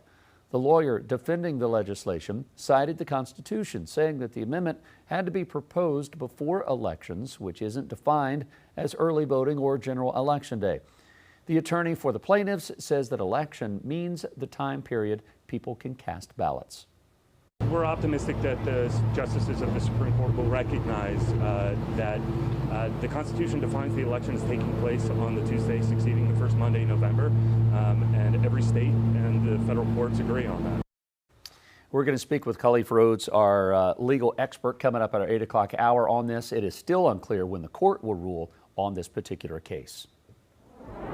Another retail space is restricting when teens can be there, but some store owners say it's not a good deal. Unsupervised kids younger than 18 not allowed at Camp North End past 6 p.m. as of 3 days ago. Queen City News anchor Will Lewis spoke to tenants who say there has to be a middle ground. Disturbances similar to this in areas like Birkdale Village and Camp North End have led to new rules for minors under the age of 18. In Camp North End, any minor under the age of 18 must be accompanied by an adult after 6 p.m. To kind of tell them like, oh, we're bunching you all together. We're just saying a blanket statement, you can't be here. I think it can cause harm. There are business owners catering to families, places giving teens an outlet to express themselves creatively, and some say the curfew has shut off another creative outlet. We are currently in a state where a budget has not been passed. We're in a state where teachers and schools are severely underfunded, and these things have real-world consequences and effects. I think our roaming teens are a consequence of our educational system not necessarily having the funds it needs for proper after-school programming, sports programming, music programming, arts programming. Business owners admit there are more problems in certain areas, but they say Camp North End should be a gathering place for everyone in North Charlotte, regardless of age. Some continue to talk with Camp North End management and hopefully figure out a way for everyone to enjoy this open space. Spaces like camp sit at a really interesting intersection of that, where they can provide a third place, provide space, but I think that we're all as well struggling to figure out how to do that. As Camp North End grows, we can only expect our community to grow. We're bringing in new people, and I mean, yeah, it's just growing problems. Will Lewis, Queen City News. The time is almost 7:42. Coming up, lawmakers in Texas are releasing new information showing deaths at a children's summer camp could have been prevented. We're speaking with our chief legal analyst Khalif Rhodes, about what this could mean for the camp leaders. You're watching Queen City News on this Tuesday. We appreciate that so much. We'll be back after this.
The time is now 7:44. Lawmakers are holding hearings about a flood that hit a Texas summer camp, killing 25 children and 3 adults. Yesterday on Monday, they learned that none of the young counselors at Camp Mystic were trained in what to do during severe weather. So joining us now, we have our chief legal analyst, Khalif Rhodes. And Khalif, obviously a heartbreaking case to take a closer look at. But here in this case, it's time where it moves towards the blame and the who was responsible. Yeah, this is a nightmare as a parent to listen to this scenario. I mean, I was thinking about it as I was rereading it for today, like how bad it was. You kind of forget as time passes, but yeah, 25 children died. I mean, and those counselors, the 2 of them that died, they were young as well. And then you had the owner that passed. And so a number of folks died in this scenario. And these hearings are looking backwards, trying to figure out, well, what could have happened, what was avoidable, what should have been done. And a lot of the hearings stressed about a failure to plan, a failure to even do the basic things that they could have done. One of the scenarios they talk about where the young children only needed to walk 20 steps. 20 steps would have taken them from the flood zone to a 2-story building that would have saved them. But because the counselors had no training to recognize that this is what we should do in the case of an emergency, specifically a flood emergency, then they didn't take the proper steps necessary. And so, yes, you mentioned blame. Yeah, there will be a number of folks blaming individuals because you have people that are bringing lawsuits right now against the camp. You have people that are bringing lawsuits against the state. You have people that are bringing lawsuits against anyone. And so there is a lot of finger pointing right now in this hearing. Hopefully will give closure to the family, but also give some accountability to figure out exactly what happened. You know, these investigators are talking about this lack of what appears to be a lack of preparedness here. What kind of duty of care does a summer camp, an outdoor program for kids, when it comes to severe weather and preparedness, when you're a parent dropping your kid off, you expect a level of, they're going to be safe, I'm going to pick them up in a week. Well, I say that all the time here, that we are very reactive with our laws. So I'll start with that portion. You see the exit signs at most of the buildings that you go to. That's from reacting to fires in buildings over the years and people not knowing where to go. And so legislatures on the federal level and the state level recognize, hey, we need to have laws in place to ensure that buildings have a standard so that when you walk in somewhere, you know how to get out. This camp is in the same scenario where after the fact, Texas lawmakers are now sending out letters to camps saying, look, we'll pull your funding, we'll pull your ability to hold a camp because you're failing to meet the minimum standards. So the standards were there in certain regards in terms of what the plans were required in terms of emergency, but the accountability to those plans, making sure that they were following the plans, training and making sure that your staff understood the plans. Some of the hearing talked about the owner knew the plan. He knew the weather. He recognized how to get out. Unfortunately, he passed as well, trying to get some of the younger folks out, but they also said no one else knew the plan. So that's that follow through with, okay, even if you have a plan in an emergency scenario, if everyone else doesn't know it, it's as good as not having a plan. So which do you think is going to be the most impactful coming out of this hearing? The more insight that we get about what happened before the emergency, kind of a step-by-step of what happened during, or what's now happening after with Camp Mystic, other camps like it, or other Texas properties? It depends on where you're at in the pecking order in terms of if you're attempting to bring a lawsuit against Camp Mystic during this hearing. You'll learn more of how they work that hopefully will help you with your lawsuit for potential wrongful death claims that are already out there or pending, because there are a number of families that already have wrongful death claims. The biggest claim, I think, will be the gross negligence claim. So to prove the gross negligence factor, they can point to the failure to have a plan. And so when they discuss the plan, when they talk about how the plan was implemented, that process had already happened a lot yesterday, but will happen even further. That will be telling for other lawsuits. And then for the third-party lawsuits, suing the state for failing to, supervise, failing licensing folks, for Jason's question, like who's monitoring these camps to ensure they're compliant. Those types of lawsuits, that will also come out here, and I think, that will help people depending on who you sue as well. We've got a lot of nonprofits just in our viewing. In Charlotte alone, over 700. You broaden that to Boone all the way down to South Carolina. We got thousands, right? And a lot of those are kids camps. A lot of those are like horse therapy centers and farms. If you have any kind of organization that could be affected by any kind of emergency, a fire, weather, if you're watching this today, like what advice do you give them to go, we don't want anything to happen, but if you fail to plan, then there's that whole plan to fail thing, right? And you got to have everyone on board. Yeah, I'd say that first of all, if you're watching these types of things happen out and you own a nonprofit, it's plan, and prepare for the worst. And then if you're not doing this planning, then you can find yourself in scenarios where now you're in some type of congressional hearing, some type of lawsuit, or facing a wrongful death scenario. And the owner doesn't want to do that. No one wants to sit in those situations. So plan for sure. All right, Khalif Rhodes, thank you so much for your take here on this topic.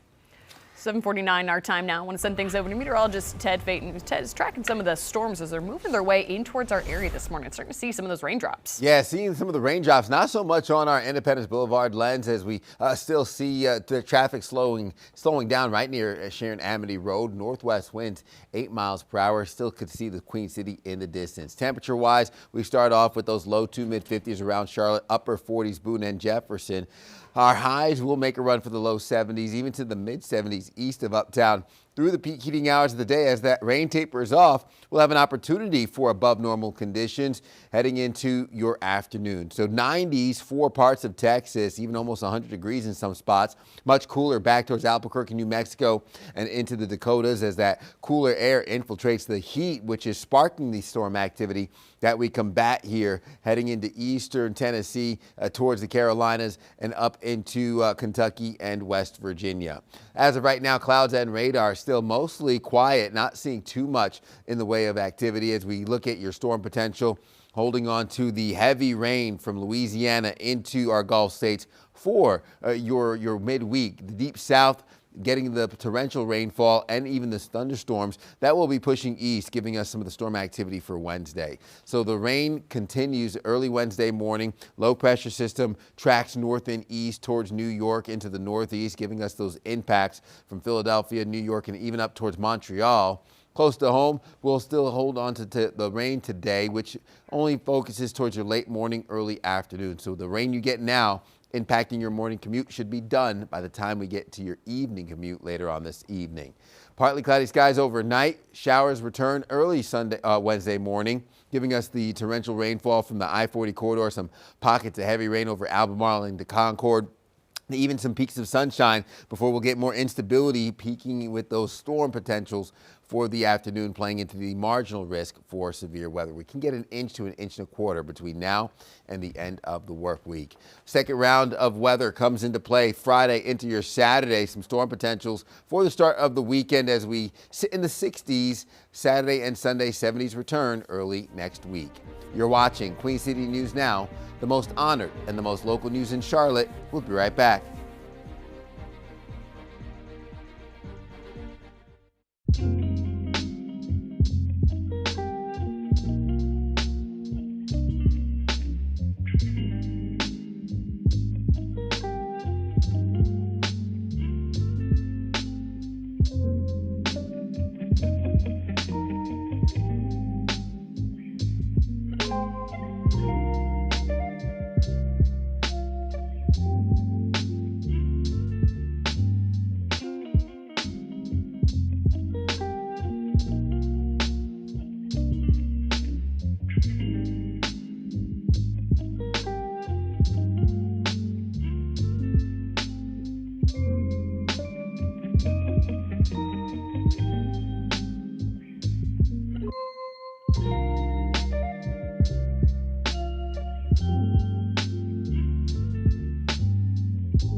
Welcome back. Queen City News brings you 6 hours of news each and every weekday morning. We still have 2 more to go. Here's a preview of what you can expect coming up in our 8 and 9 o'clock hours this morning. It's open war over congressional districts for North Carolina's neighbor to the north. But did Democratic legislators in Virginia break the law when they sent a controversial redistricting map to voters for approval? Coming up at 8, we take a closer look at the critical case with our chief legal analyst, Khalif Rhodes. And this is not just any $15 million mansion. We show you why this giant home for sale in South Charlotte holds so much emotion for many people. And a new proposal to end the war in Iran, but there's a sticking point that President Trump may not agree with. We have the latest in the ongoing conflict coming up. You're watching Queen City News, the most honored, most local news in Charlotte. Be right back.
Healthcare is driving the U.S. economy. According to the Bureau of Labor Statistics, healthcare accounted for 43% of all new jobs added last month. Experts say the industry has been and will continue to be a steady driver of growth for the country. That growth is expected to be heavily influenced by an aging population and the growing prevalence of chronic conditions like heart disease, cancer, and diabetes. Experts say while AI may help with healthcare services down the road, it won't fix structural issues that drive up spending. It is almost 8 o'clock on this Tuesday. We got traffic problems, we got thunder and lightning, and storms are starting in West Charlotte. All kinds of things going on. Don't miss it as we start our 8 o'clock hour.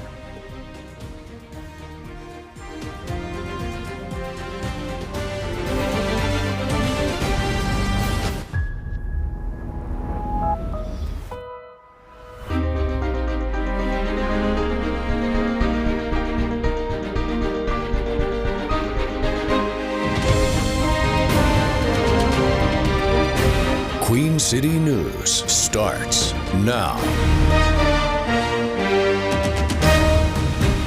It is almost 8 o'clock on this Tuesday morning. Welcome in, everyone, to Queen City News. I'm Jason Harper. I'm Savannah Rudisell. Our Amy Satowski is on special assignment, and Julian Sador, he is out for the week. We've got our meteorologist Ted Phaeton here with us, tracking some rain, moving our way through the area. Starting off, not completely washing us out just yet. Yeah, no, not washing us out yet. Definitely impactful so But we far. do have some of the storms, a big storm that's over upstate South Carolina right now. I don't think that's going to impact our area, but just be on the lookout. Wet roadways, your morning commute's going to be a little dicey. But heading home, I don't think we're going to have as much of an impact heading out the door. Right now, taking a look around the crown, not seeing terribly widespread drops on your lens or a whole bunch of rain. This, again, is more of those intermittent impacts. You can come across some wet roadways. Independence Boulevard, bottom left-hand corner. I think that's a drop on the lens. I think that's just a drop. But we do have that slowdown right near Sharon Amity Road, so keep that in mind as Uptown looks mostly dry right now, but keeping an eye on radar for the showers that will be moving in. Let's jump right into it as our rain. The good news is has dissipated. The brunt of the severe weather was over towards Tennessee. As of right now, putting the last hour into motion and taking you here closer to street level in terms of how things have shaped up. What you'll notice is less red and less yellow, indicating these showers starting to rain themselves out a little bit.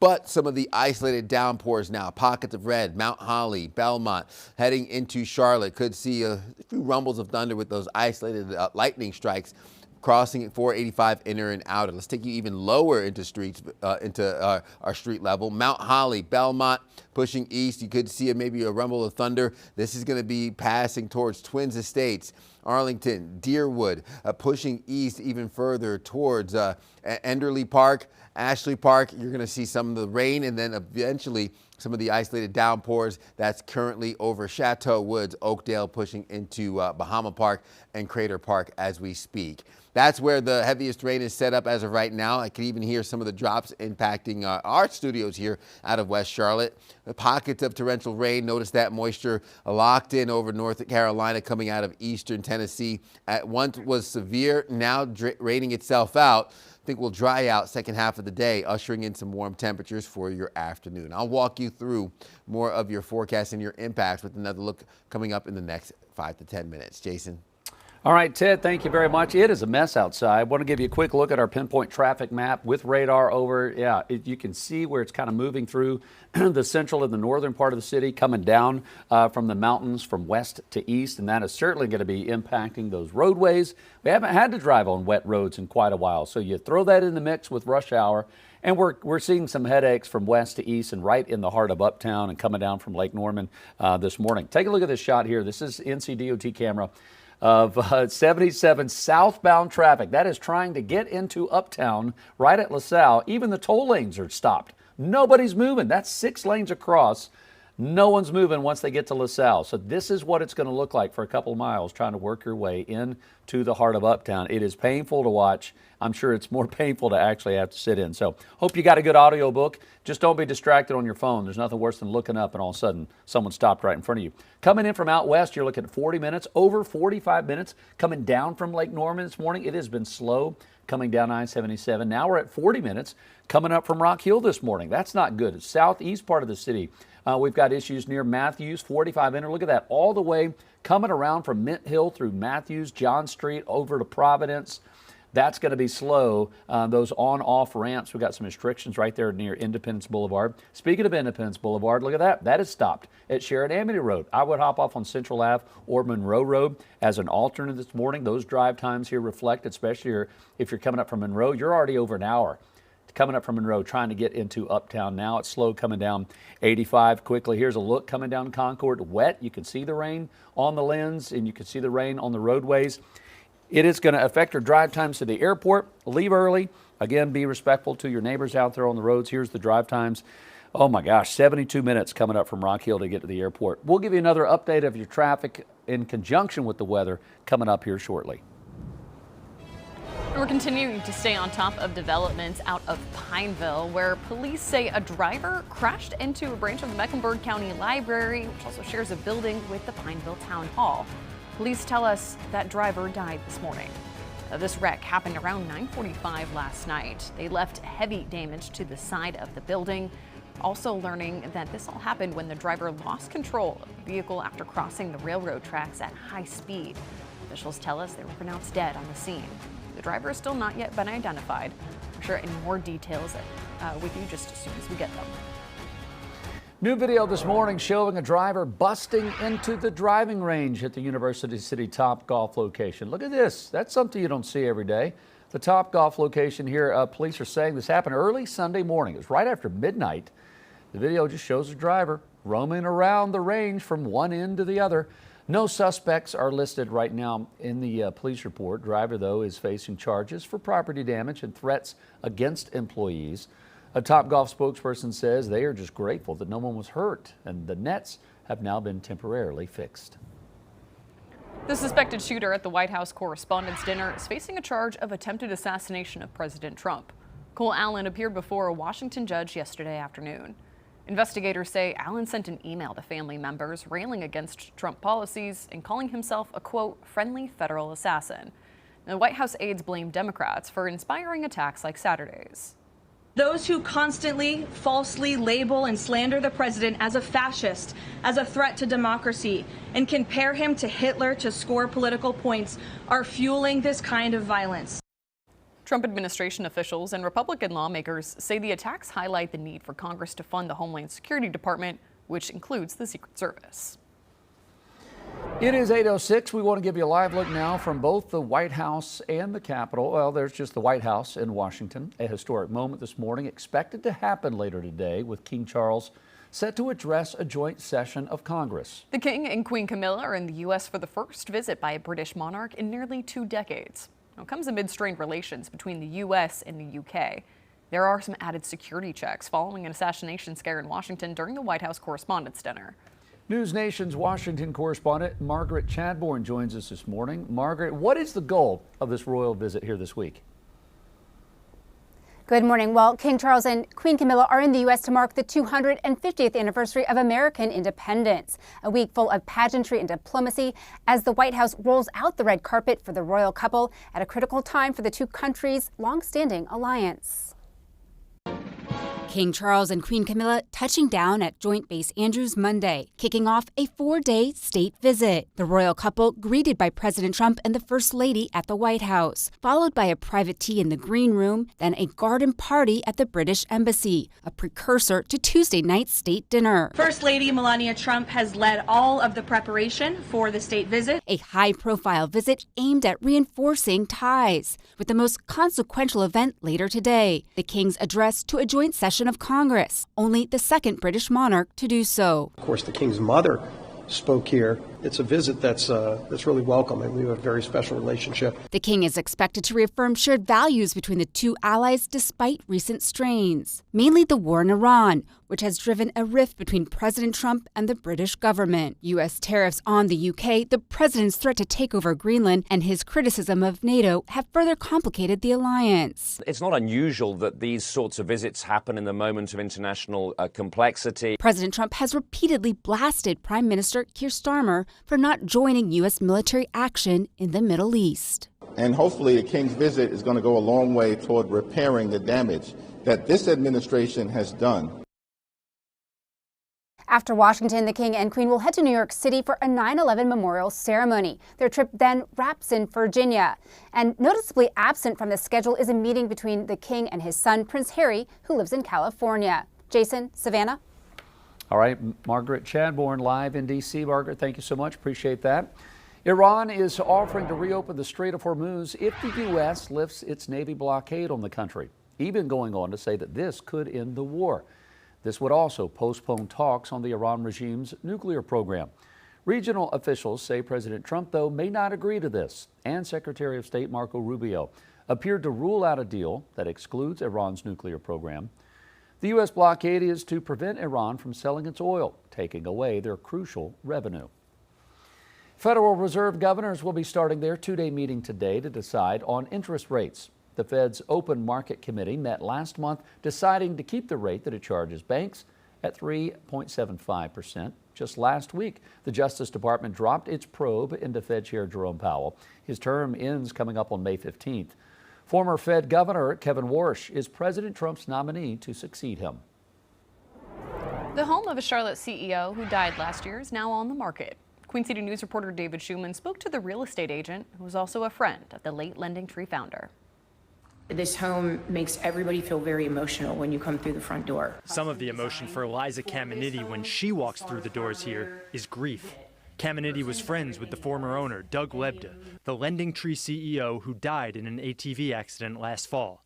She's now the real estate agent selling his South Charlotte home. My first time really getting to hang out with them, I remember him saying to me, what do you do? And I said, oh, I'm in real estate.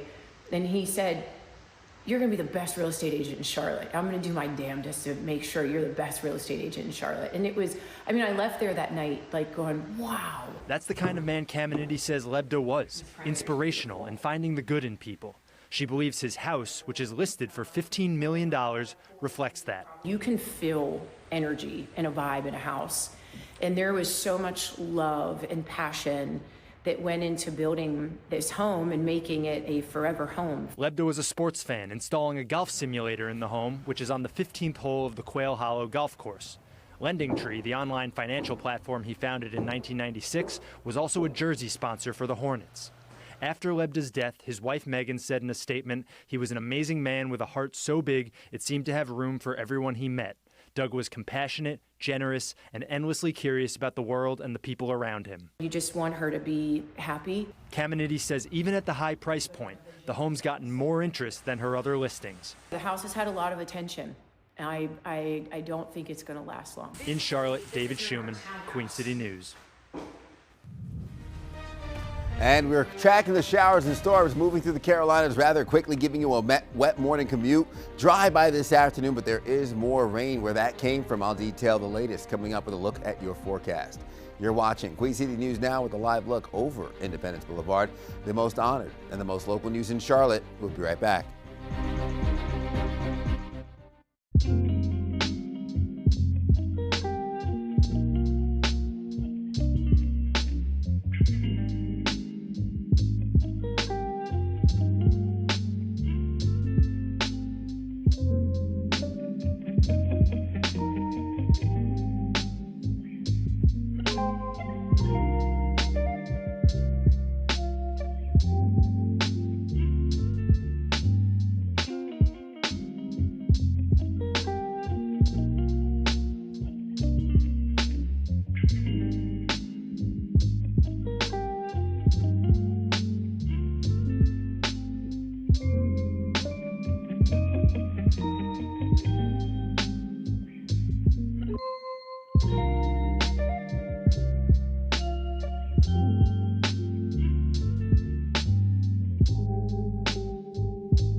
Virginia Supreme Court justices are discussing a possible block on recent redistricting.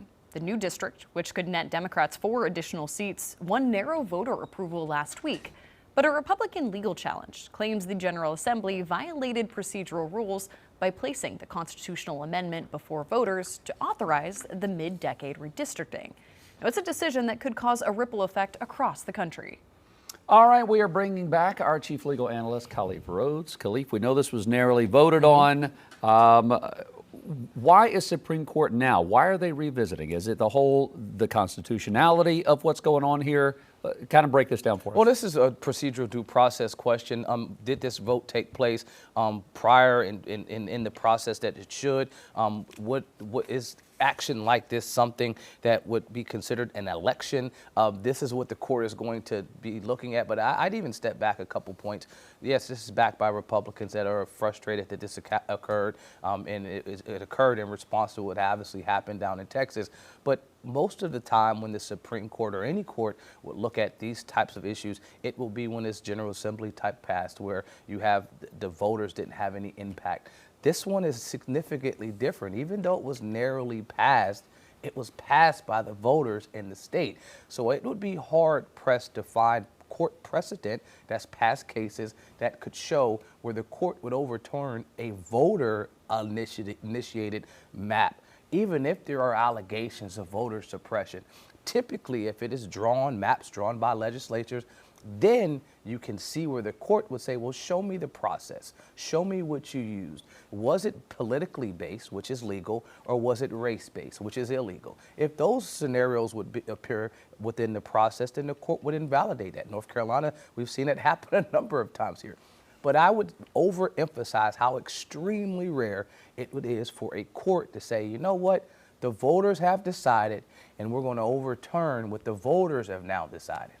We've been discussing partisan selected maps here for the last couple of years, especially in North Carolina. Then we had with Texas, saw it with Missouri as well as California as well. Now this case in Virginia, this is different. Is it partially because it's questioning the process as to how they approved the maps, or are they questioning the legality of the new zones and the new maps themselves? More process. This is more process than anything. Their constitution in Virginia requires approval of an amendment in 2 legislative sessions. And so that's going to be the first part, with an election in between, allowing voters to weigh in lawmakers' positions. The other portion is Virginia had a map commission that was already decided on by the voters in the past. And so that could probably be the only way that they could say, well, hey, we had already approved this to happen in this capacity. Now you're going around that commission and doing it on your own. But again, if it would have been, we have this commission that was voted on by the people, and then the legislature came by and did something different, I think I would follow the argument of the Republicans here and say, yes, the court would have to step in. But if it's a voter initiated step 1, and then step 2 is also voter initiated, it would be like anything else in contract law. The second contract would take over, and now this is what's in place. And so I think I'm still trying to find a way to understand the likelihood of success for the Republicans pushing for this.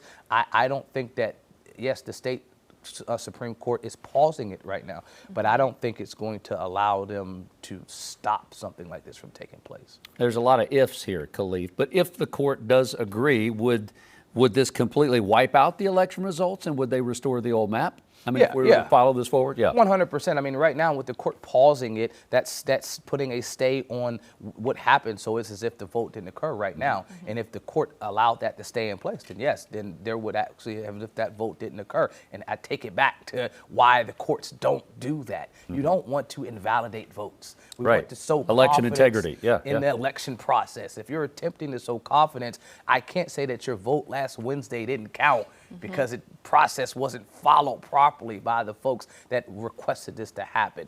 This is something that the court will look, I think, as a moving forward and say, hey, if going forward in actions like this, this is something that can't take place. But stranger things have happened. I can say that I don't have a crystal ball. All I can use in the court process is looking at court precedent.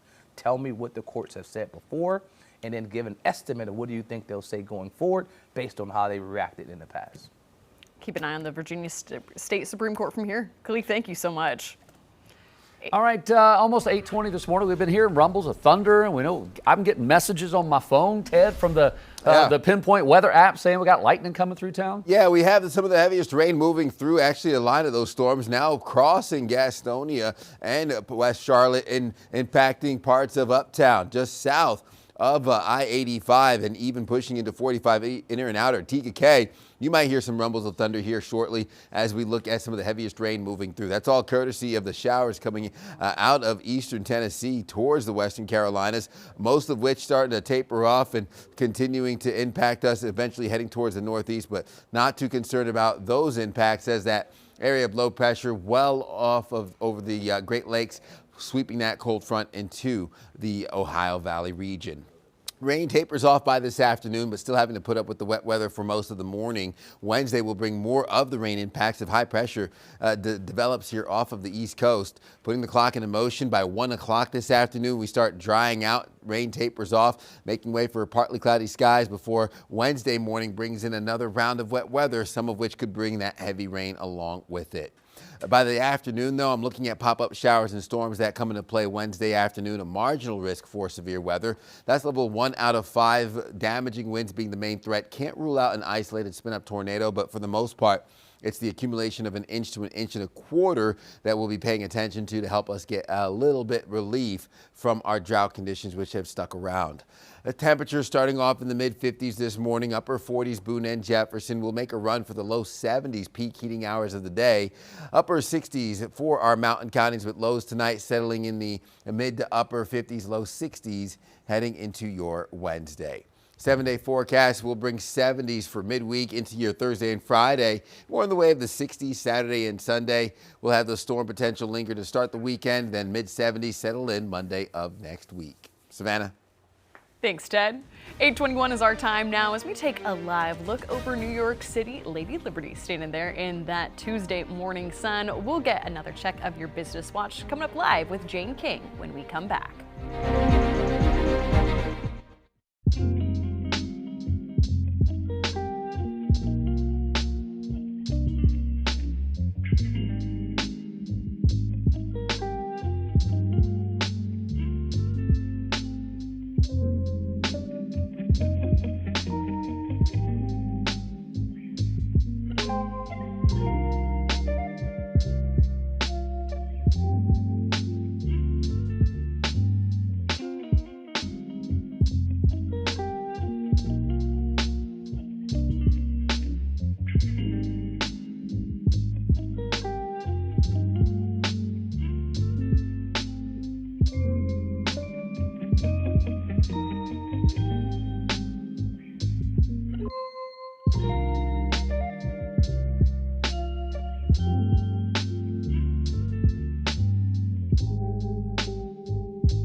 A new survey finds the most dangerous time of day for diets, and President Trump cancels more wind power leases.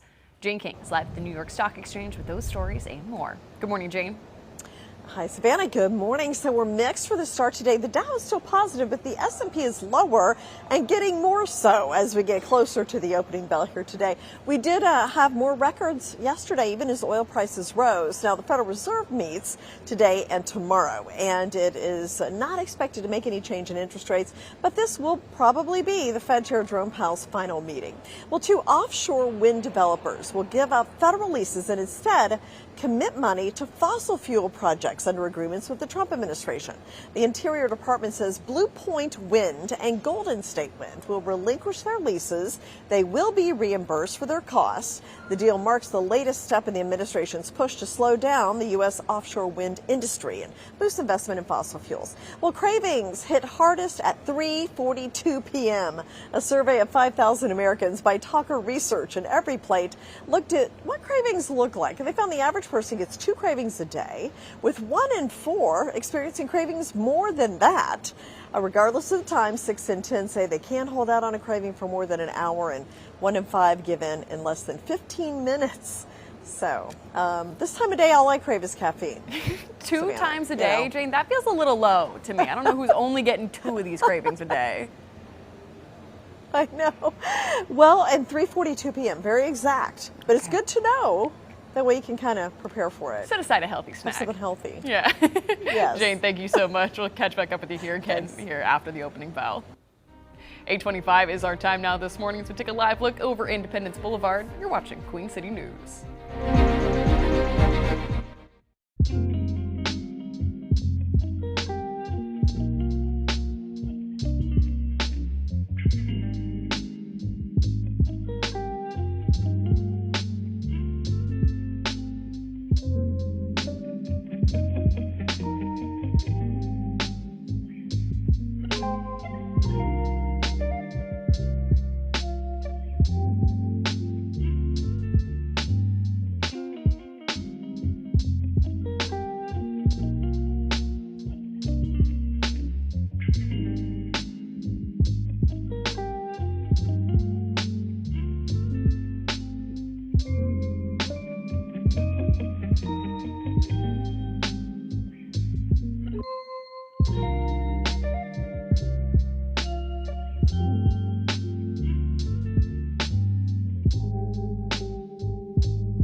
Welcome back into Queen City News. Now coming up on 8:30 here on your Tuesday morning. I'm Savannah Rudisell. I'm Jason Harper. Yeah, happy Tuesday morning, everyone. Annie Satowski's on special assignment today. Julian is off the rest of the week. And Ted is saying, hey, if you're out there driving around, you may be driving in rain and traffic. We haven't had to deal with both. We had a little rain over the weekend, but we weren't dealing with Monday through Friday traffic. With the traffic, it should be mainly a morning commute impact. I'm not seeing the rain chances for later on today. Tapers off by midday, but we are looking at scattered showers, isolated storms, some of which causing some rumbles of thunder. Might hear that thunder, see the lightning, and of course still holding on to some of the limited visibility as you head into your mid-morning hours. So taking a look, this is our tower camera.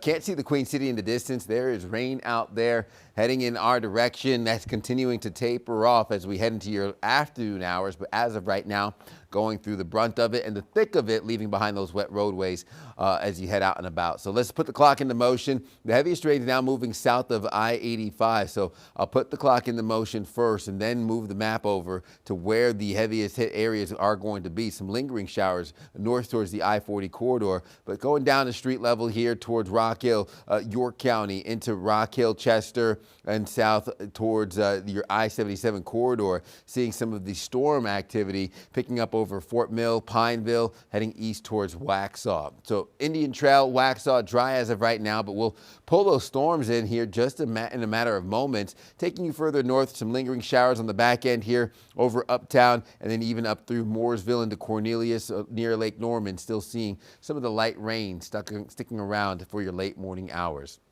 This is the first plume of moisture, which will head east, combating some of that high pressure developing off of the Atlantic coast.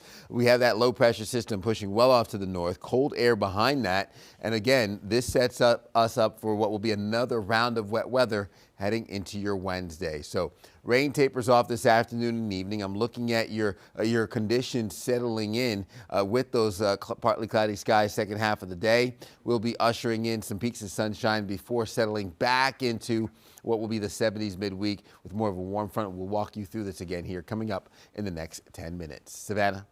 Thanks, Ted. Want to get you out on those roadways, which you are correct. We are definitely seeing a lot of wet pavement here out on the roads. This is just outside of Uptown 77 at the John Belk Freeway, and you can see there that drivers definitely contending with some slippery conditions. That is causing some people to kind of reduce their speeds a little bit. Other people are slowed down by all of these accidents that you are seeing here on our board.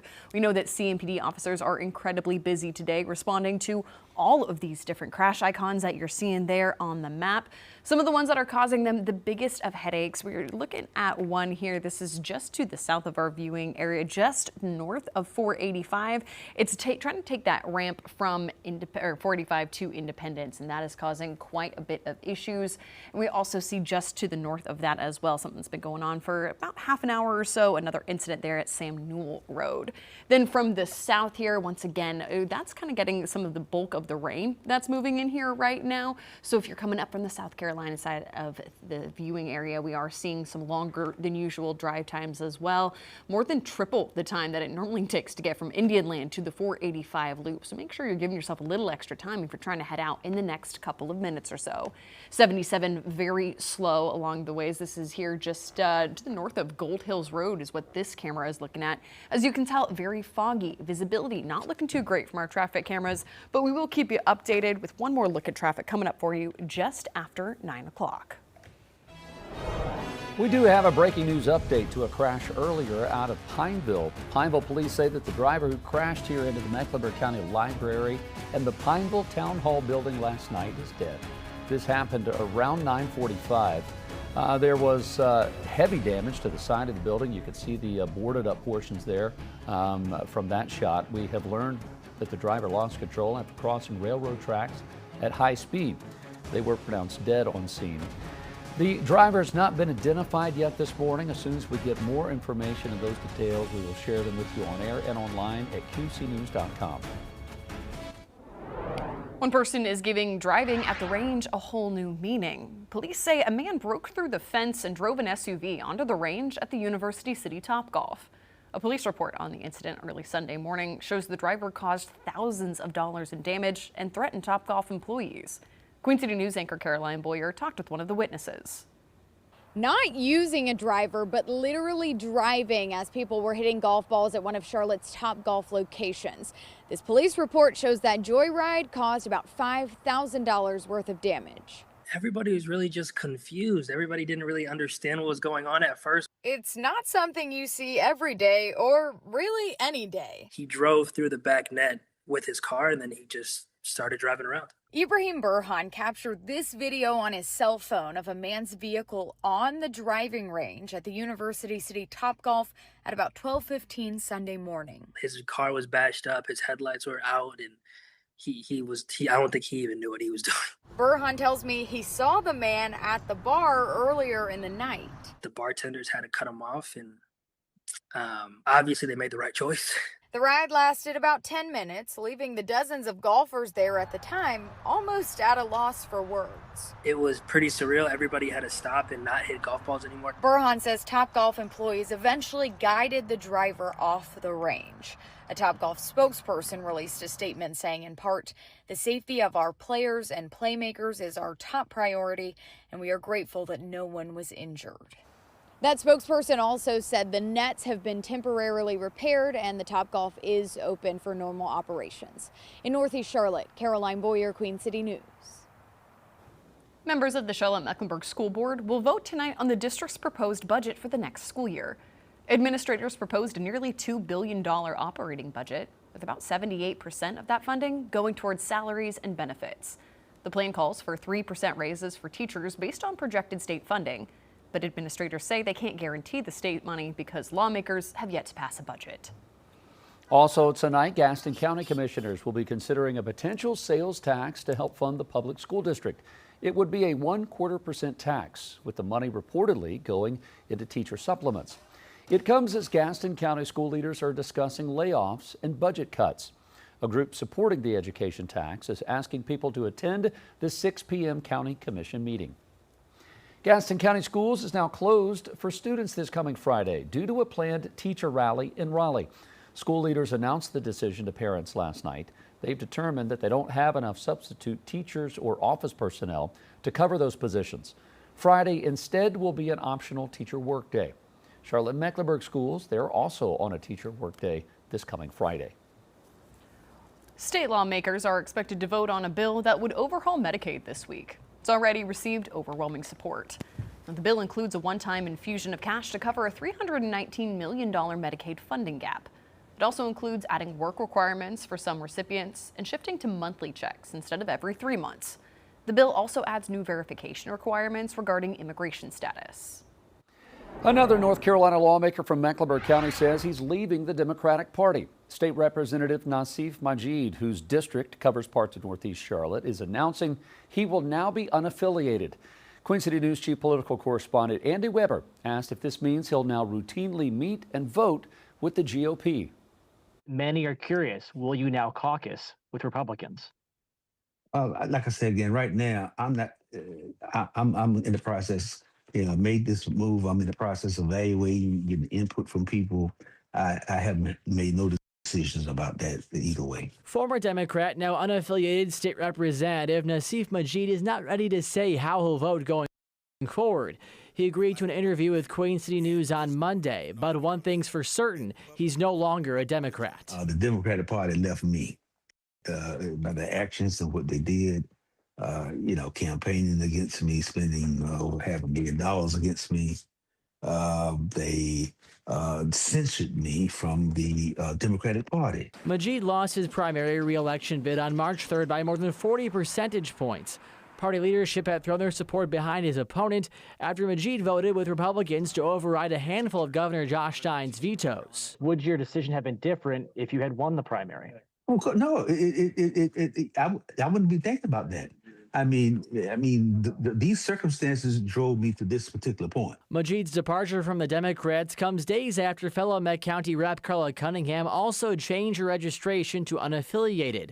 Cunningham lost her re-election bid after joining with the GOP to support immigration legislation. I don't think it's really much of a surprise. I mean, look, Majid and Cunningham both lost their seats because they ran counter to the wills of the Democratic Party. Western Carolina University political scientist Chris Cooper says as of today, Cunningham and Majid could vote with Republicans on at least 6 more override votes before their terms expire at the end of this year. I think we would expect them to go with the Republicans on some veto overrides. When it comes to things like permitless carry, those are the kinds of ones I'm just not sure how they're going to go. We'll just have to wait and see. Andy Weber, Queen City News. A Union County teacher is facing drug charges after authorities say that he had drug paraphernalia and a dagger-style knife in a classroom. The investigation started when Parkwood High School teacher Gerald Morton was suspected of being impaired. Officers brought in a canine unit and found a loaded handgun in his car. Morton's now charged with possession of a firearm on educational property and possession of drug paraphernalia. He was given a $10,000 bond, which he has posted and has since been released. The fiance of a Duke Energy employee electrocuted on the job will speak in Raleigh today for Workers' Memorial Day. The accident that killed Zach Jones happened in August of 2024. North Carolina labor regulators found the company should have given Zach Jones proper gloves and equipment, which could have prevented his death. The speech is set for 10 o'clock this morning, and we'll have more coverage of today's Workers' Memorial Day event on Queen City News at noon. The Supreme Court is now considering a case with major implications for how law enforcement officers investigate crimes in the digital age. The case stems from a credit union robbery in Richmond, Virginia. The suspect, who eventually pleaded guilty, hid from police until they served Google with a geofence warrant and found his cell phone was among a handful in the area at the time. Normally, police obtain warrants to search a phone or a home after identifying a suspect. The geofence warrant acts in reverse, where police have no suspect, only the location and time of a crime. The debate centers around whether the warrant and search are constitutional. The Supreme Court likely won't make a ruling until early summer. May-Kay? All right, a familiar sight in the sky over Charlotte Douglas International Airport may soon be a thing of the past. The world's largest budget airline, known for its big yellow Airbuses, is running out of cash. Can the company be saved? I'm May-Kay Bueller. Coming up, I've got an update. You're watching Queen City News, the most honored and the most local news in Charlotte.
familiar sight in the skies over Charlotte Douglas soon may be a thing of the past. The world's largest budget airline, known for its big yellow Airbuses, is running out of cash. Spirit is reportedly on the verge of liquidation unless it gets bailed out within the next few days. Insiders say that the airline could be forced to close up shop, putting thousands of employees on the street while leaving millions of frugal flyers with Spirit tickets scrambling for an affordable alternative.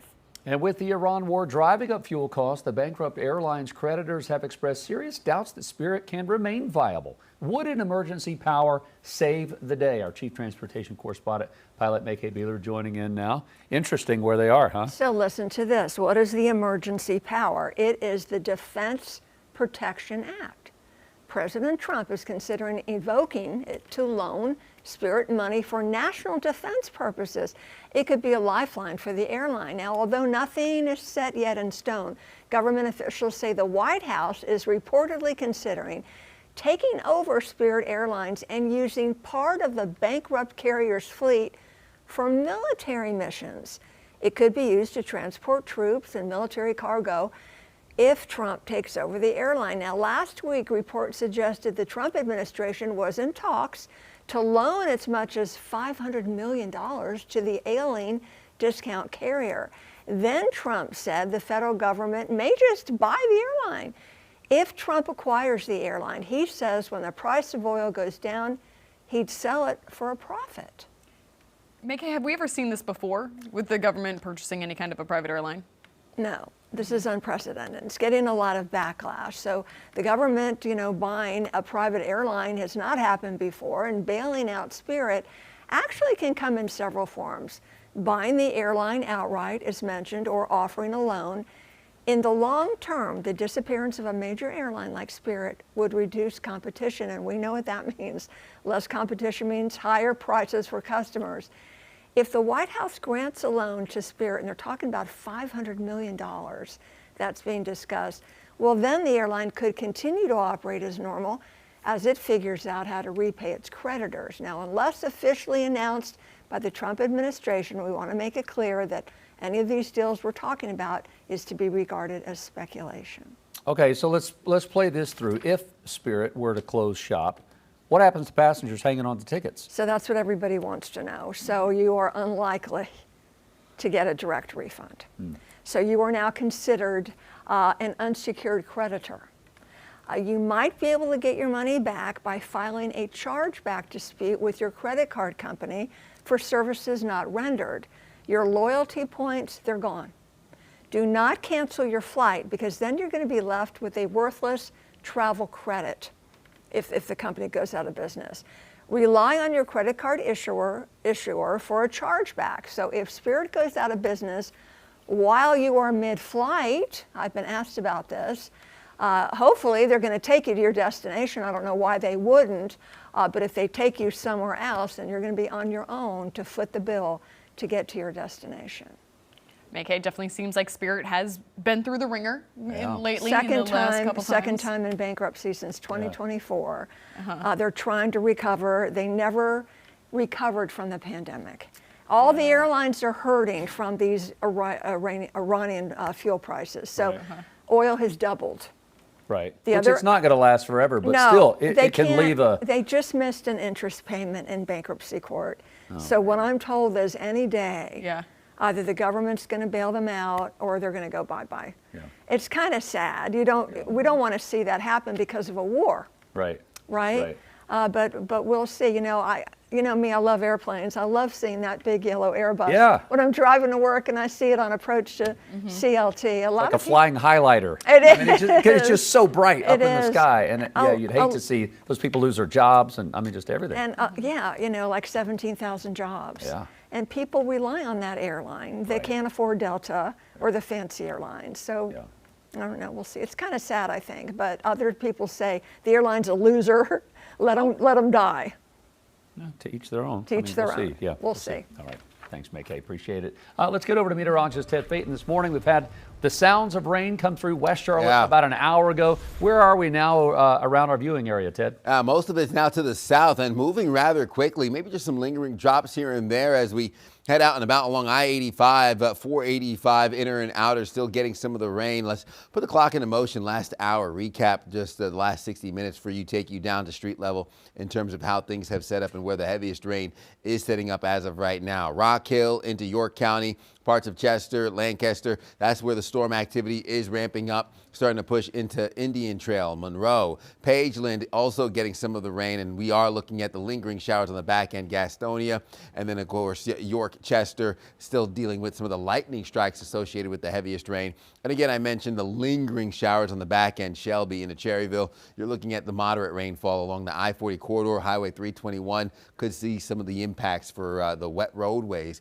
for the remainder of your morning. Now, the cold front pushes into the Ohio Valley region. This plume of moisture will rain itself out, maybe even breaking up the cloud cover later this afternoon as we warm things up. Still seeing high pressure start to develop over the Atlantic coast as rain tapers off this afternoon, even breaks up the cloud cover just a little bit before round 2 comes into play. Wednesday morning could see some heavy rain pushing east of uptown, even some embedded storms before we have the pop-up storms heading into the second half of the day for Wednesday. So midweek comes with a severe risk, level 1 out of 5, marginal risk for severe weather. That includes all the areas highlighted in that green shading, damaging winds being the main threat there. Looking at maybe 1 inch to 1.25 inches to 3/4 of an inch towards our mountain counties. And again, looking at 50s to start your morning from our higher elevations into uptown, with highs aiming for what will be the low 70s through the peak heating hours of the day, upper 60s Boone and Jefferson. Lows tonight settle in the upper 50s, low 60s, low to mid 50s up through our higher elevations.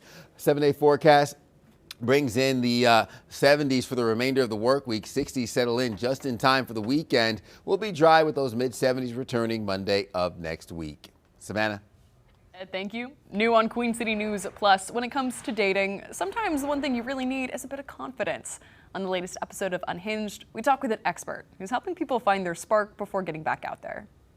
What about that confidence when you've been on a lot of bad dates online? The confidence to get back out there and be like, okay, I'm going to keep trying, because I think we've all been there where you're just like, I'm good right now. I am there and I still remain positive because I'm good with me. And I think that when you have that energy that's positive, literally like everything amazing will happen at the right time. And I don't know, I just feel like free right now. I just feel like I'm not concerned about men not necessarily biting at the chance to go out with me because I am glowing. And literally that's what it comes down to.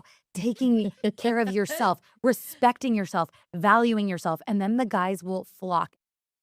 That's Valerie Greenberg, and you can listen to the full episode of Unhinged right now for free.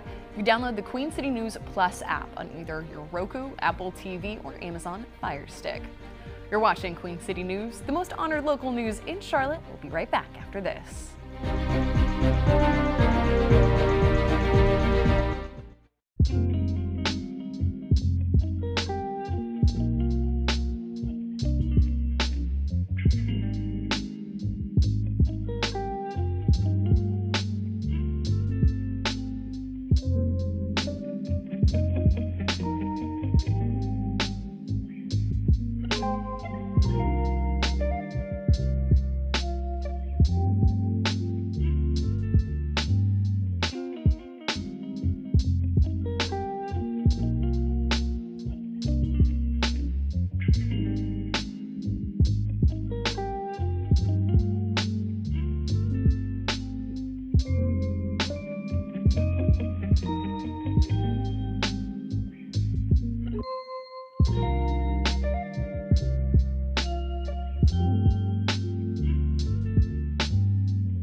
As we near the start of Mental Health Awareness Month, experts highlight the importance of taking care of your mind.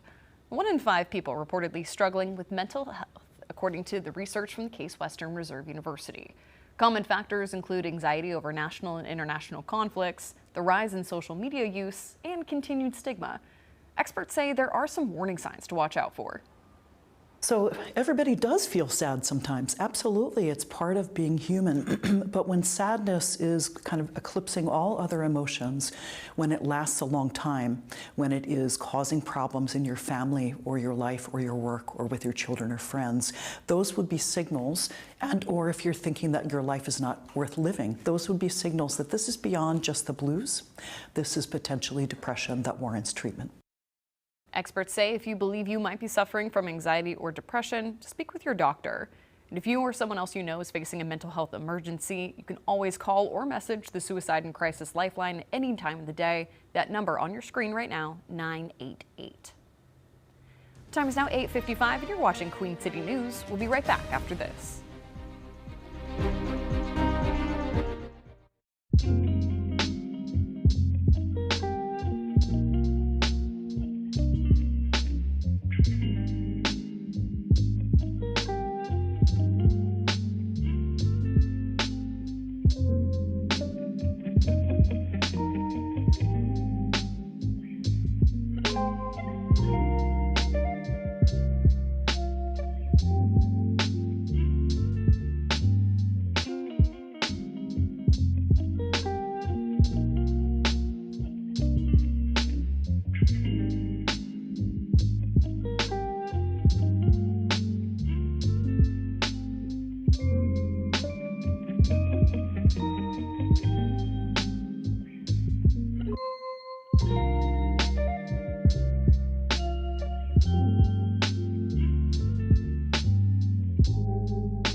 The future of flight is taking off, literally. A new air taxi from a company called Joby Aviation departed JFK Airport in Queens on Monday, landing in Manhattan. Joby says the air taxis are quiet. They have 0 emissions.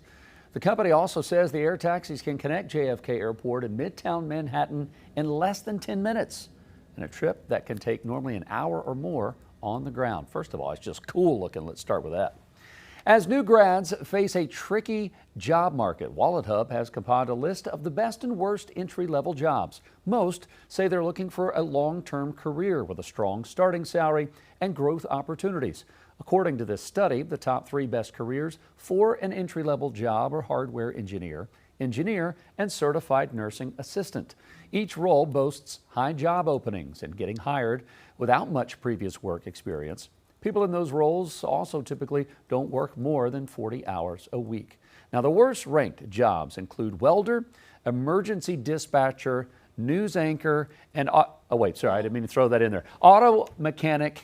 Those jobs scored low and immediate opportunities, as well as potential growth and job hazards. I kid. Very grateful for this job and grateful for you guys watching. We have one final hour of Queen City News next. Still dealing with traffic and wet roads. We'll have all that as we kick off our 9 o'clock hour.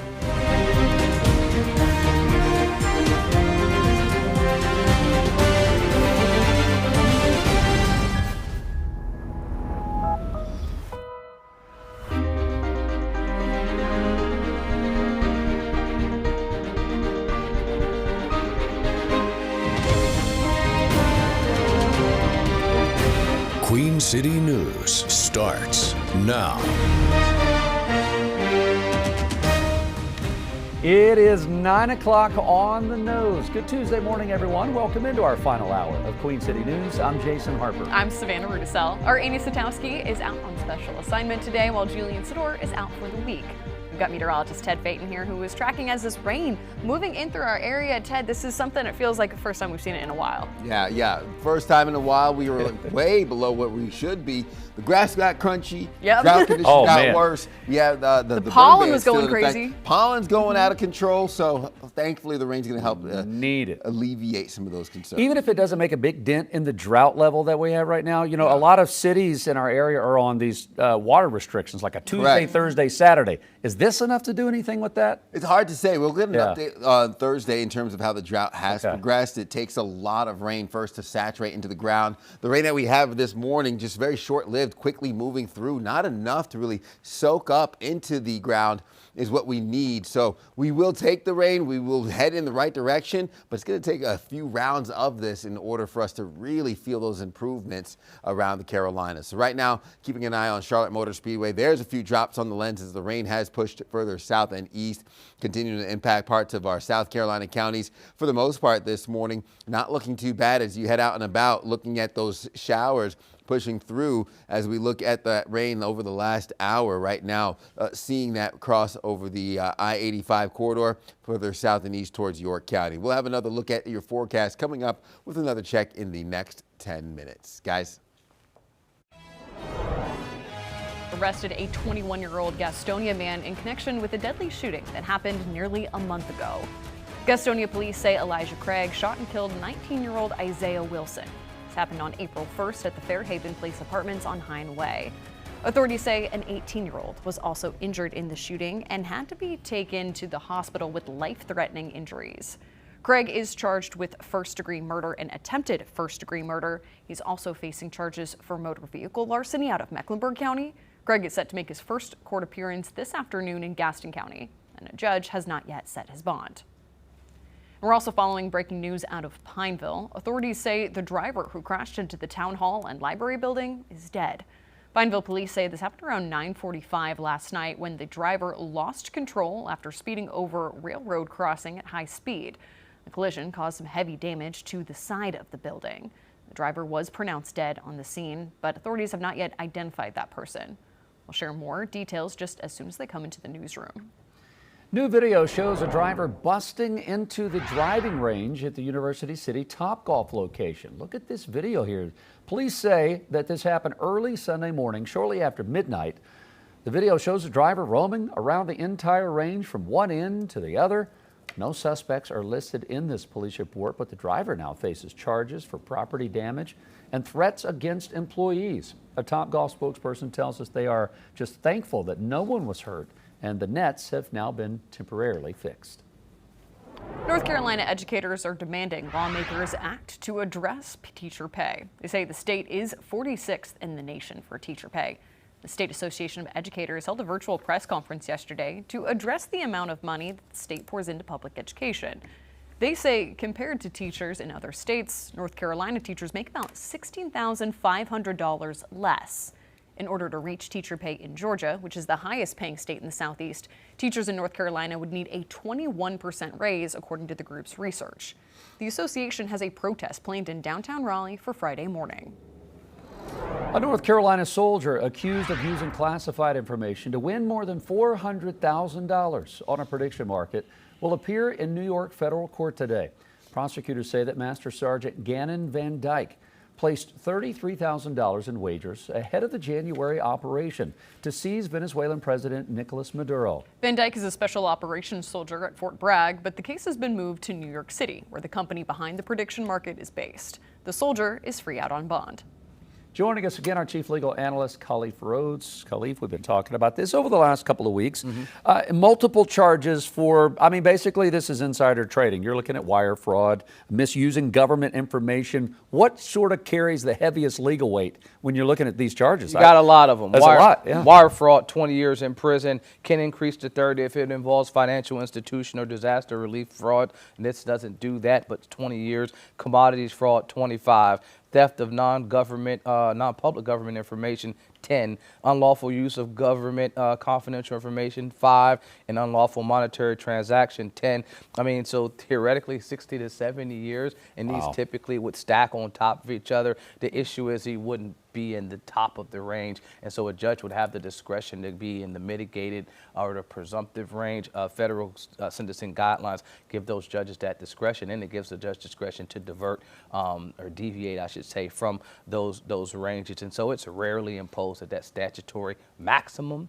Typically, it's going to be somewhere in the middle, but we have history of these types of things happening where folks have been hurt. Not like his case where it was more individualized, but when you're talking about like families and elderly being deceived in the course of the fraudulent activity, then that's where you're seeing the maximum sentences being imposed.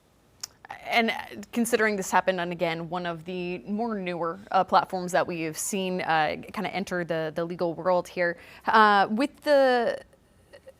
much does this signify as to whether we are fully in a digital age, the crypto era, if you will, of court cases necessarily? How much of what we have seen just over the last, say 10 or 12 years impacts what kind of ruling we would get on a digital age case here in 2026? I think it depends on how much interaction the person that's presiding over the case has had in these type of markets. The Poly market, which is the largest prediction market platform out of all of them, if the judge is unfamiliar with it, if they're just looking at it as some other, internet, novelty, then it won't have much bearing. But if they're extremely familiar with it and they recognize how it works and how this would mislead other folks in that market, then yes, it could be harsher. If you're attempting to deter this type of activity from happening again, it could also be harsher. So you could guarantee that prosecutors will be asking for the maximum sentence, and then defense will be asking for the lower end, and the judge will ultimately be somewhere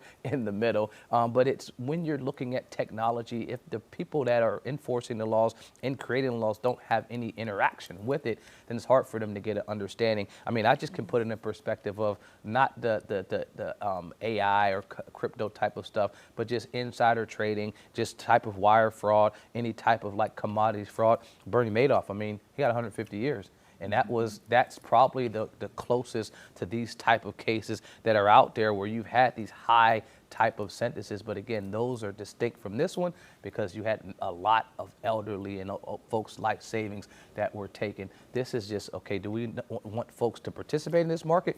Because the Trump administration has said, we like these type of prediction markets. This just puts them in a bad scenario now where you have someone taking advantage of it while in the course of doing their action for the government.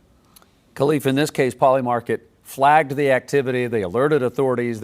You could tell they're trying to shift the blame, going, hey, this is individual users here. Yep. Don't hold me accountable for this. If you're, as a defense attorney, if you're defending this Fort Bragg soldier, it looks like he possibly did this, allegedly he did all this, winning $400,000. Yeah. How do you defend it? Do you just try to do least amount of charges? Spoken like a true defense attorney. It looks like he at least allegedly did it. I think maybe. I tried to use all the words I've learned from you. What I can say is that what they're saying is that he is directly involved with the planning, execution, and operation to capture Maduro. And so first I'd have to figure out, well, was he distance off? Did he actually have any connection to this classified information? And so we'd just be working backwards. But if they're able to show that, then yeah, we're trying to plead to one of these and not all 6 of these. And that's the goal, is to try to mitigate a lot of this sentencing. Yes, it would be hard if these allegations are true to find a way to ensure that he doesn't do any active time, which I think would be extremely rare. It's looking like he'll be doing some time, just not 60 to 70 years. All right. Khalif Rhodes, Chief Legal Analyst, thank you so much here for your take. 9:09 our time here. I want to get back outside with meteorologist Ted Phaeton, who is tracking some of those storms that we are seeing making their way in. Definitely starting to make this feel like a spring morning, Ted. Yeah, we have those upper 50s, chance of storms for the rest of the morning, becoming cloudy in the afternoon, even partly cloudy second half of the day. We'll have some peaks of sunshine climbing into the low 70s as the day continues, so a high of about 70 degrees to 71, southwest winds 5 to 10 miles per hour. Scattered showers, a 60% chance of that rain as that tapers off for the afternoon, so we'll be clearing up before overnight lows settle into what will be the low 60s heading into your early morning hours before we rack it up and do it all again heading into early Wednesday morning, bringing in the rain chances, some isolated storms, and then pop-up storms for your Wednesday afternoon yet again as we keep an eye on your forecast. So for the most part, just looking at a relatively mild evening. I'll break down more of our timing and our impacts here coming up with another check in the next 10 minutes. Let's get one last check of traffic. Jason. Well, I didn't want to have to show this video here, Ted, but I'm going to have to. This is what we're still dealing with. Typically on the backside of rush hour, once we hit 9 o'clock, things really start to smooth out. Well, they're smooth.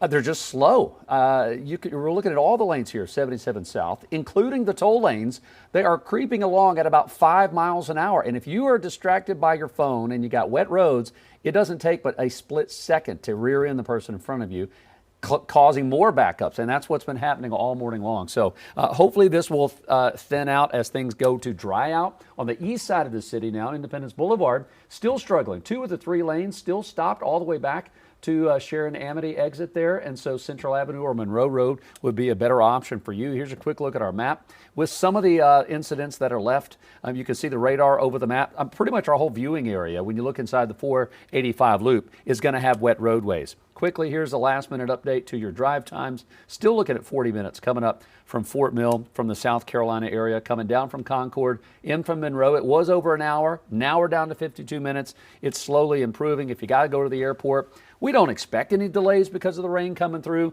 It just may be delayed getting there, trying to get to parking. Look at that, over an hour. 75 minutes just to get to the airport from Rock Hill. So give yourself plenty of time, and as I said, don't be distracted with those wet roadways. May-Kay? All right, Jason, well, speaking of the airport, if you have flown out of CLT lately and checked out the view from a window seat during taxi, you may have spotted a huge strip of dirt. Well, that's the new 4th parallel runway under construction. I'm May-Kay Bueller. Coming up, I'm going to tell you about a project associated with it that's the only one of its kind in the country.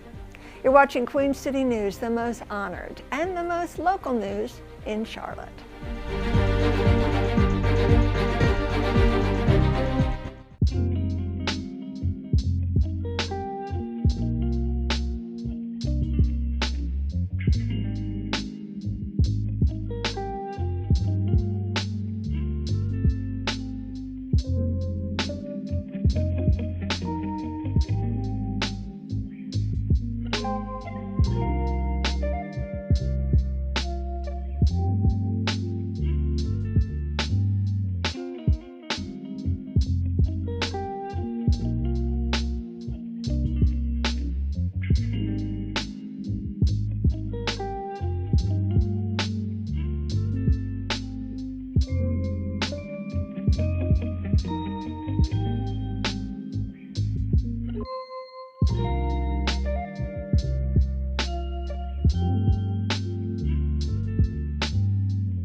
you've flown out of Charlotte Douglas International Airport lately and you're like me, prefer the window seat, and checking out your view from the window seat, you can see that is a big strip of dirt taking shape just across from the taxiway.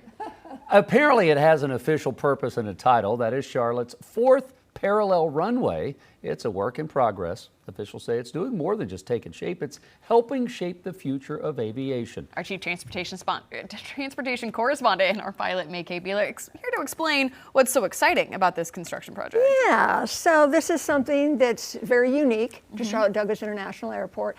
We'll show you a picture in a little bit that I was there for the groundbreaking 3 years ago, and here we are 3 years later, and so much exciting stuff has happened. So Charlotte Douglas International Airport has joined forces with UNC Charlotte's Aviation and Innovation Research Institute to steer the future of aviation. It's a collaborative effort that supports CLT's ongoing commitment to modernizing the airport's infrastructure.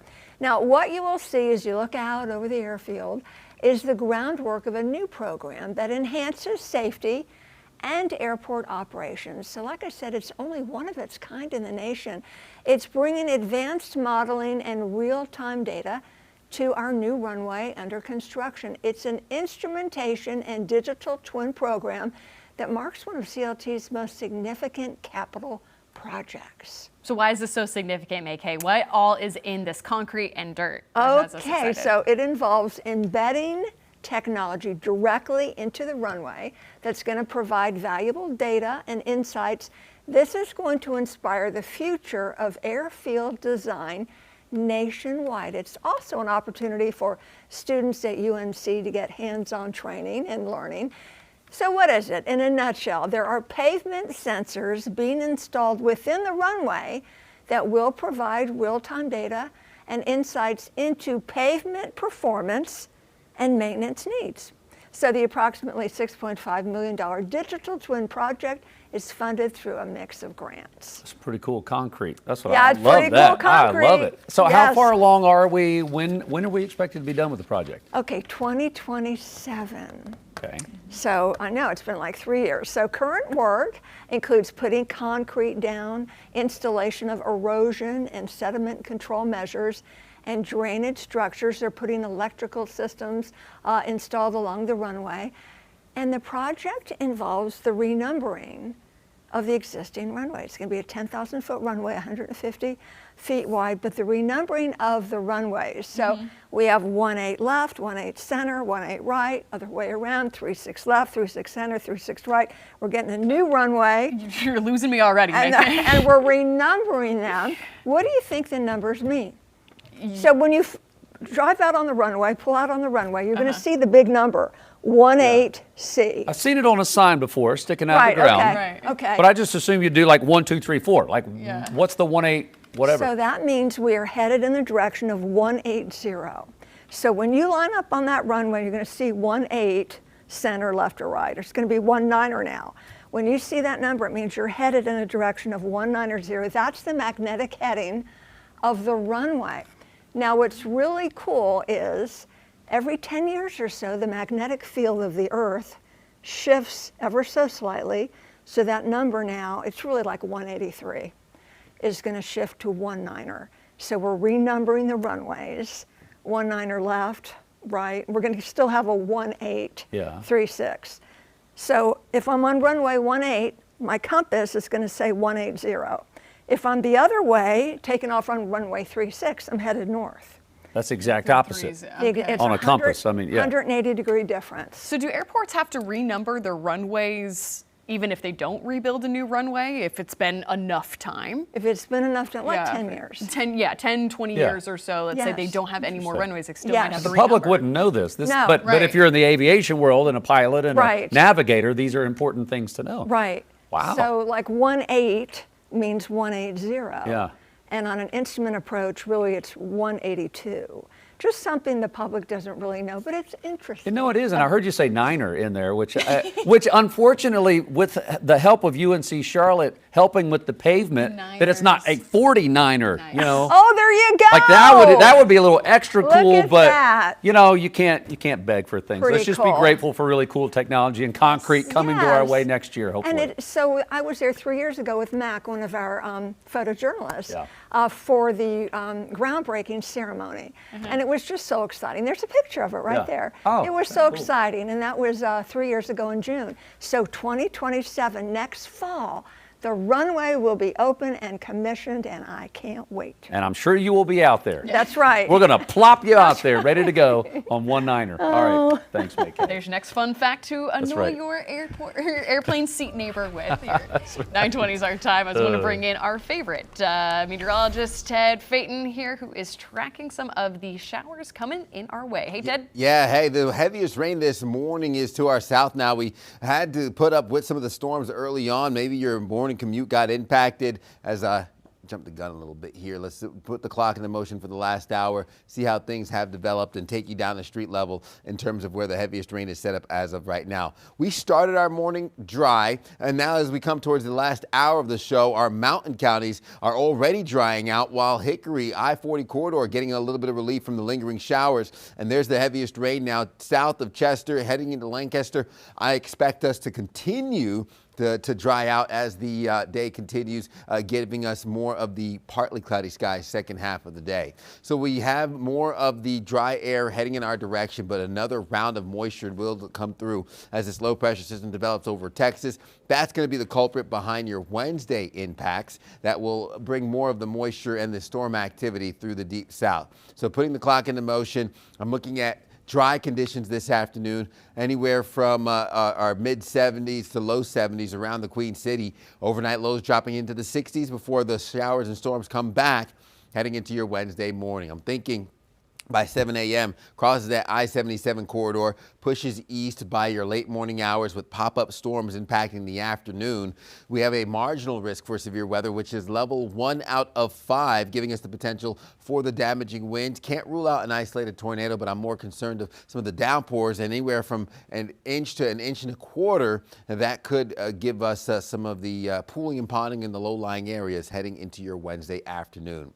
Temperature-wise, we look at those mid-50s to start your morning. Highs peak in the low 70s, peak heating hours of the day. 7-day forecast will continue to bring in those 70s for the remainder of the work week. 60s take hold Saturday into your Sunday. You're watching Queen City News Now, the most honored and the most local news in Charlotte. We'll be right back.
Oh, you may want to hold your breath for this one.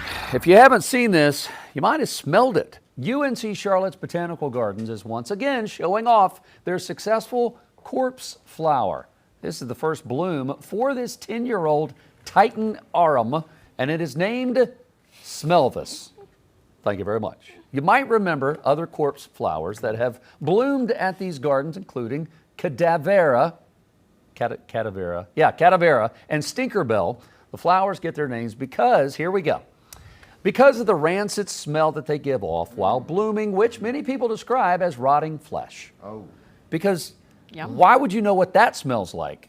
And that's what you're comparing this to. I don't know. You can visit Smelvis if you want at the Botanical Gardens on UNC Charlotte's campus for free, or you can just click on a live stream of it, which is what we're doing right now, and then you don't have to actually smell Smelvis. That is nice to see. I love doing science from a distance.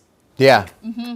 Yeah, better to see it than to smell it. I mean, you can see this is a live stream, that visitor down there almost as if on cue, just Yeah. plugging the nose and turning around. I do think it's beautiful though. Like it's really cool looking. It is rare. It is like it only blooms. It's extremely rare. Right. This window of opportunity, I think, is only 24 to 48 hours. It doesn't last very long. Began starting blooming, I believe, yesterday afternoon is what they Yeah. said, around 2:30. So there's a very limited window to be able to see this in person. I'd rather close that window. If you're only going to be around for 48 hours, it's making an impact, for sure. That's one way to put it. Okay. Oh man, I'm just going to sit here and sniff even my water, which doesn't have a smell, smells better than Smelvis. Oof. Well, all right, we got 34 minutes left in the show. We're going to take a break. You just think about that for a little while, and we'll have more coming up. This is New York City, which I haven't lived there, Ted. You're from New York. I think it smells better than Smelvis. But again, not 2 days out of the week on garbage days to eat. Oh dear Lord, we're going to talk to Jane King. We'll ask her how things smell in New York coming up in just a couple minutes. Stay with us.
Welcome back into Queen City News now. Coming up on 9:30 here on this Tuesday morning. Bit of a rainy one, but we're glad you're starting it with us. I'm Savannah Rudisell. I'm Jason Harper. Nice to have you with us. Annie Satowski's on special assignment today. Julian is off the rest of the week. Ted has been ushering in the rain. It's kind of come and gone, a little stop and start. I feel like I can hear it again over our studios in West Charlotte. Yeah, come and go. It's going to linger for maybe another hour or so, starting to taper off in our mountain counties. We started the morning clear and dry, and now here we are towards the end of our show with more of the rain slowly starting to taper off from our higher elevation. So keeping an eye on right now, what you're seeing is some of the drops on your lens heading out the door, temperatures in the 50s, and that rain continues to track towards what will be further South Carolina, giving us some relief here for the second half of the day. So taking a look from our Arlington camera to your radar as we have that rain, the heaviest of which is now south and east of uptown. So if we take a look at our radar this morning, here's the pockets of yellow and the red, take you a little bit closer as we have parts of the Columbia into Greenwood, South Carolina, getting the brunt of those isolated storms, just some lingering showers as we start to dry out here closer to home. So let's put the clock into motion over the last hour. We will be looking at some of the spotty showers lingering along I-85. Highway 321 starting to clear up. Hickory getting out of the woods now, and we will slowly dry up through your late morning hours, early afternoon, seeing more of that pockets of sunshine for the peak heating hours of the day. So we'll push the rain further south and east as that cold front tracks through the Ohio Valley region. High pressure developing off the Atlantic coast will give us some of the potential for some drying out today, with the storm activity focusing up towards Arkansas, into Mississippi, and into parts of western Tennessee. We'll have the main brunt of the storm activity to our west before pushing east towards your Wednesday. Enhanced risk for severe weather with the slight risk for severe weather, level 2 and 3 out of 5 over parts of Mississippi and Tennessee. I'll break down more of our local forecast coming up in the next 10 minutes. Guys. All right, that sounds good. Ted, thank you so much. Budget airlines telling the Trump administration they need some help. And the stocks are digesting earnings reports and a Fed meeting today. Jane King is live at the New York Stock Exchange with those stories and our opening numbers. Jane, we're 2 minutes into the trading day. How are we starting? Well, we're mixed this morning, so the Dow's looking pretty good, up 160 points or so. We've had some strong earnings today from some Dow companies, but the tech stocks were the pressures. There's an article in the Wall Street Journal today that OpenAI is missing revenue and user targets. So it's kind of spooking that whole AI trade. And as you mentioned, we do have a Federal Reserve meeting, 2-day meeting. We don't expect any change in interest rates, and that gets underway today. And Jane, we know some iconic American companies out with those earnings today. Right, giving a boost to the Dow. So let's start with General Motors. It was the most surprising. It beat expectations by a wide margin. It did benefit from the Supreme Court decision negating tariffs. Now, Coca-Cola also beat expectations, and UPS was better than expected as it undergoes a turnaround. And Jane, budget airlines are now seeking help from the Trump administration. Right, so they are coming to the administration with their hands out. A trade group for the budget airlines is seeking $2.5 billion to help offset the big jump in jet fuel costs that we've seen since the Iran war started. Separately, one of the trade group's members, Spirit, is negotiating a loan of up to $500 million from the Trump administration. All right, Jane, thank you very much for staying on top of all of that. We appreciate it. We'll check back in with you tomorrow morning. It is 9:33. We do have some breaking news this morning. A 21-year-old has been arrested in connection with a deadly shooting that happened nearly a month ago in Gastonia. Gastonia police say that Elijah Craig shot and killed 19-year-old Isaiah Wilson. This happened back on April the 1st at Fairhaven Place Apartments on Hindway. Authorities say that an 18-year-old was also injured in that shooting and was taken to the hospital with life-threatening injuries. Craig is now being charged with first-degree murder and attempted first-degree murder.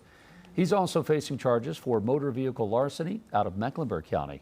Craig is set to make his first court appearance this afternoon. In Gaston County, his bond has not yet been set. And we're staying on top of breaking news here out of Pineville. Authorities say the driver who crashed into the Pineville Town Hall and Library building is dead.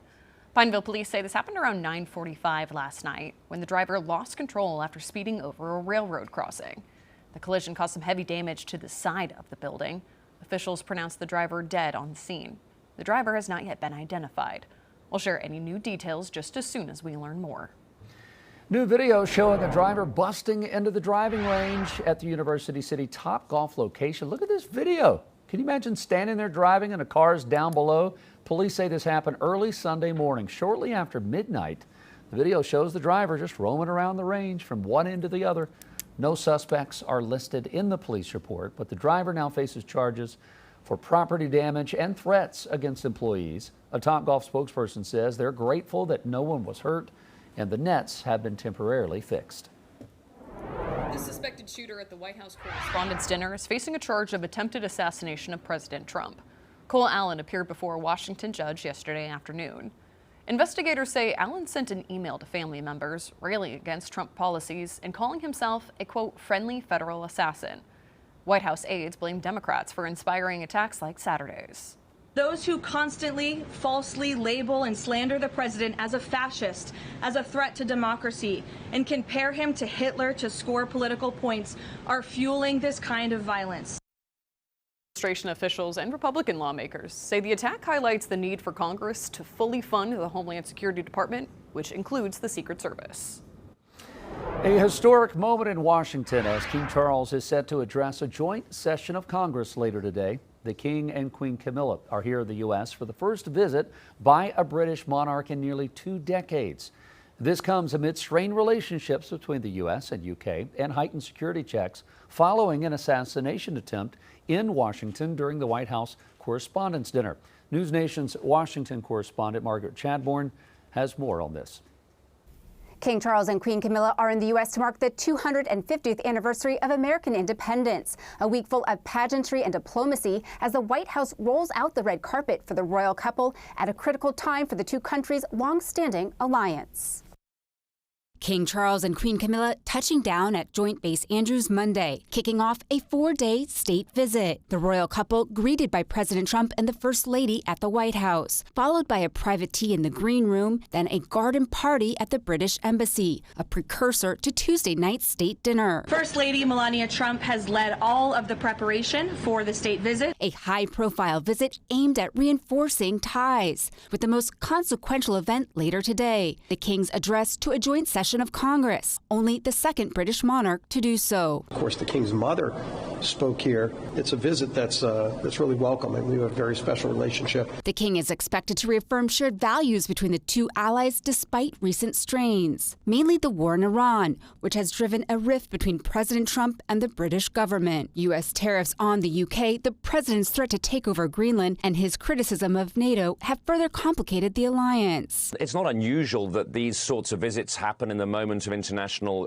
complexity. President Trump has repeatedly blasted Prime Minister Keir Starmer for not joining U.S. military action in the Middle East. And hopefully the King's visit is going to go a long way toward repairing the damage that this administration has done. After Washington, the King and Queen will head to New York City for a 9/11 memorial ceremony. After that, their trip wraps in Virginia. Notably absent from the schedule is a meeting between the King and his son, Prince Harry, who lives in California. For now, here in Washington, Margaret Chadbourne, back to you. Thank you very much. Iran is offering to reopen the Strait of Hormuz if the U.S. lifts its Navy blockade on the country, even going on to say that this could end the war. This would also postpone talks on the Iran regime's nuclear program. Regional officials say President Trump, though, may not agree to this, and Secretary of State Marco Rubio appeared to rule out a deal that excludes Iran's nuclear program. The U.S. blockade is to try to prevent Iran from selling its oil, taking away their crucial revenue. Another retail space is restricting when teens can be there, but some store owners say it's not a good deal. Unsupervised kids younger than 18 are not allowed at Camp North End after 6 p.m. as of 3 days ago. Queen City News anchor Will Lewis spoke to tenants who say there has to be a middle ground. Disturbances similar to this in areas like Birkdale Village and Camp North End have led to new rules for minors under the age of 18. In Camp North End, any minor under the age of 18 must be accompanied by an adult after 6 p.m. To kind of tell them, like, oh, we're bunching you all together. We're just saying a blanket statement, you can't be here. I think it can cause harm. There are business owners catering to families, places giving teens an outlet to express themselves creatively, and some say the curfew has shut off another creative outlet. We are currently in a state where a budget has not been passed. We're in a state where teachers and schools are severely underfunded, and these things have real-world consequences and effects. I think our roaming teens are a consequence of our educational system not necessarily having the funds it needs for proper after-school programming, sports programming, music programming, arts programming. Business owners admit there are more problems in certain areas, but they say Camp North End should be a gathering place for everyone in North Charlotte, regardless of age. Some continue to talk with Camp North End management and hopefully figure out a way for everyone to enjoy this open space. Spaces like camp sit at a really interesting intersection of that, where they can provide a third place, provide space, but I think that we're all as well struggling to figure out how to do that. As Camp North End grows, we can only expect our community to grow. We're bringing in new people, and I mean, yeah, it's just growing problems. Will Lewis, Queen City News. When you dig a little bit into the past, you oftentimes find things that maybe you didn't quite expect. A Belmont teacher has a somewhat spooky side hustle. The tour guide shining a light on some of the dark spots of history with the eye of an educator. You're watching Queen City News. We'll be right back after this.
The city of Belmont is growing and getting lots of visitors. People can even go for a walk with a local man and hear some wild stories about its past. Queen City News storyteller John Lee explores the dark history of Belmont in Faces of the Carolinas.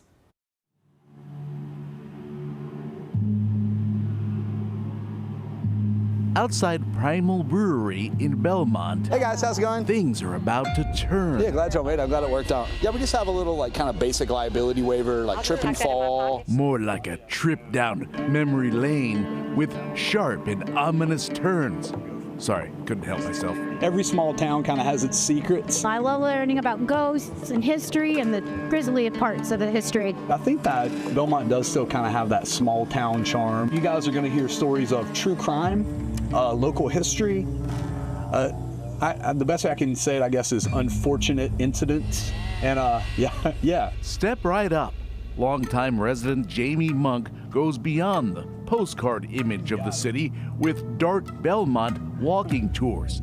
He talks about fascinating crimes and ghosts. Some people refer to whatever is in this building as Walter. When you dig a little bit into the past, you oftentimes find things that maybe you didn't quite expect. Obviously, textiles are going to be a big part of Belmont's history. Dark Belmont is a roughly 1 mile, 1 hour stroll that confirms truth is stranger than fiction. We're doing history, not current events, so it's nice to be able to put Belmont, in that time and place and be able to answer questions about where Belmont was, not just local history-wise, but in terms of like the big picture. I said, that looks fun.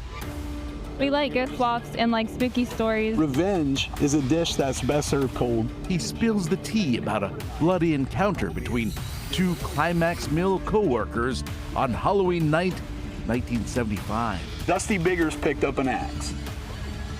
And then, and this is maybe the weirdest twist you're going to hear the whole night, he picked up a second axe. He started doing these tours about a year ago.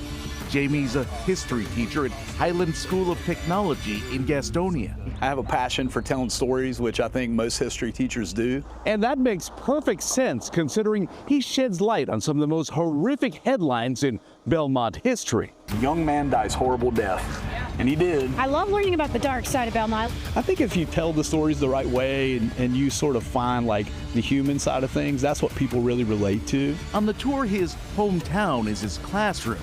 And if the stories seem intense, well, you signed up for Dark Belmont. In Belmont, John Lee, Queen City News. Many of the Dark Belmont walking tours sell out, but Monk is always adding more. We have more information about his tours in our story at qcnews.com. Two skydivers are recovering after a sudden downdraft disrupted their jump, leaving one of them stuck in a tree for hours. This happened Saturday in Franklin County. They were on the last jump of the day when a microburst collapsed one of the divers' parachutes about 25 feet above the ground. Another jumper was blown off course and ended up stuck 80 feet up in a tree. It took emergency workers hours to get him down safely. They stayed with him and worked through just a torrential downpour. I'm sure it was absolutely miserable, but they kept working hard and they got him down safely. Operators of Skydive Raleigh say they constantly monitor wind speeds and other conditions at their airfield. They say Saturday's weather came out of nowhere. Hornets fans, this one could sting a little bit, but Cooper Flagg is your NBA Rookie of the Year after a very tight race all season between him and Charlotte's Knippel. Flagg came away with 56 first-place votes and 44 second-place votes. Meanwhile, Charlotte's newest star had 44 first-place votes and 55 second-place votes. Knippel set several rookie records for three-point shooting, but Flagg ultimately beat him out in several other key scoring stats. Of course, big congratulations to both of the Blue Devils. All right, from the court to the ice now, the top team in the Eastern Conference, the Carolina Hurricanes, wasting no time, breaking out the brooms with Ottawa.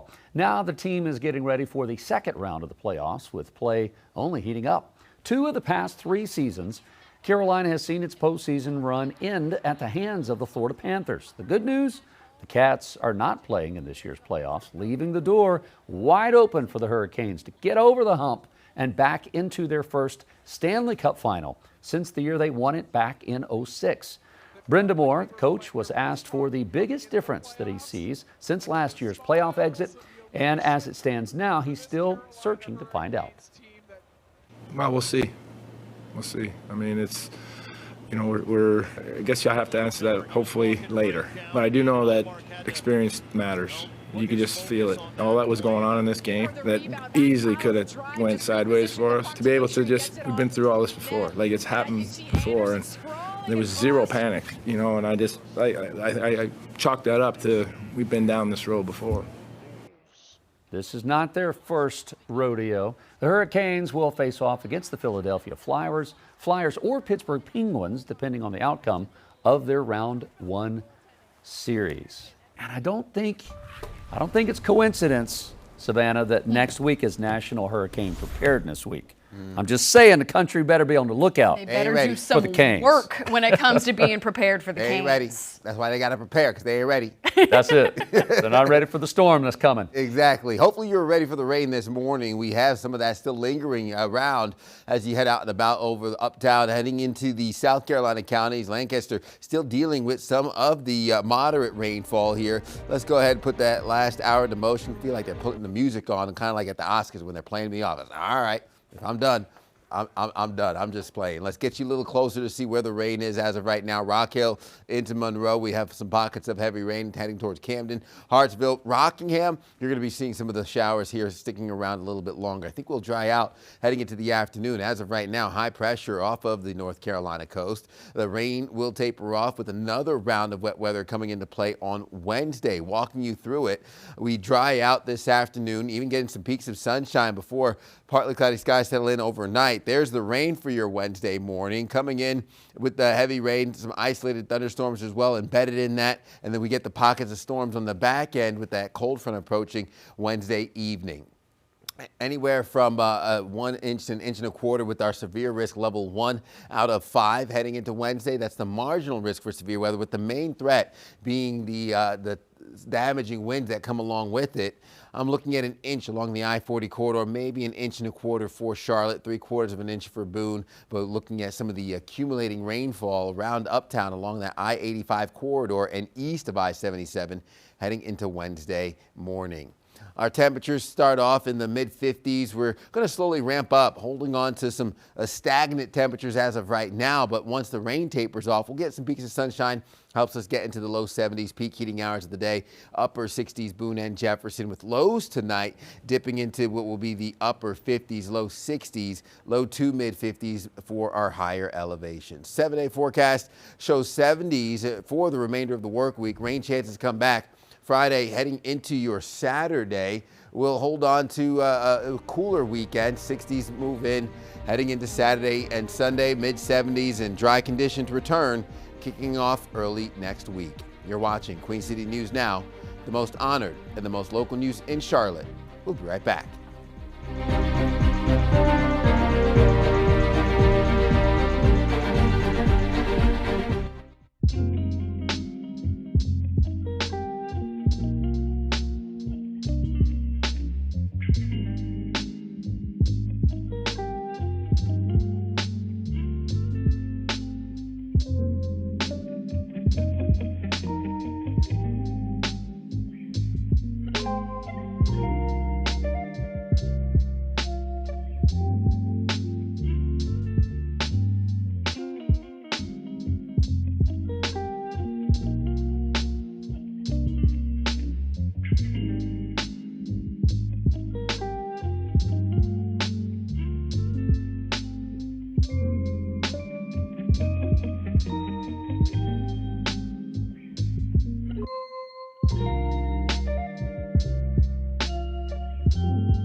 Welcome back. Taking one last look at that pinpoint weather forecast. 70 degrees here for your Tuesday afternoon. This comes after those morning showers taper off and a few thunderstorms that we had, the few rumbles of thunder. We'll have more of the storm activity Wednesday in the morning and again in the afternoon.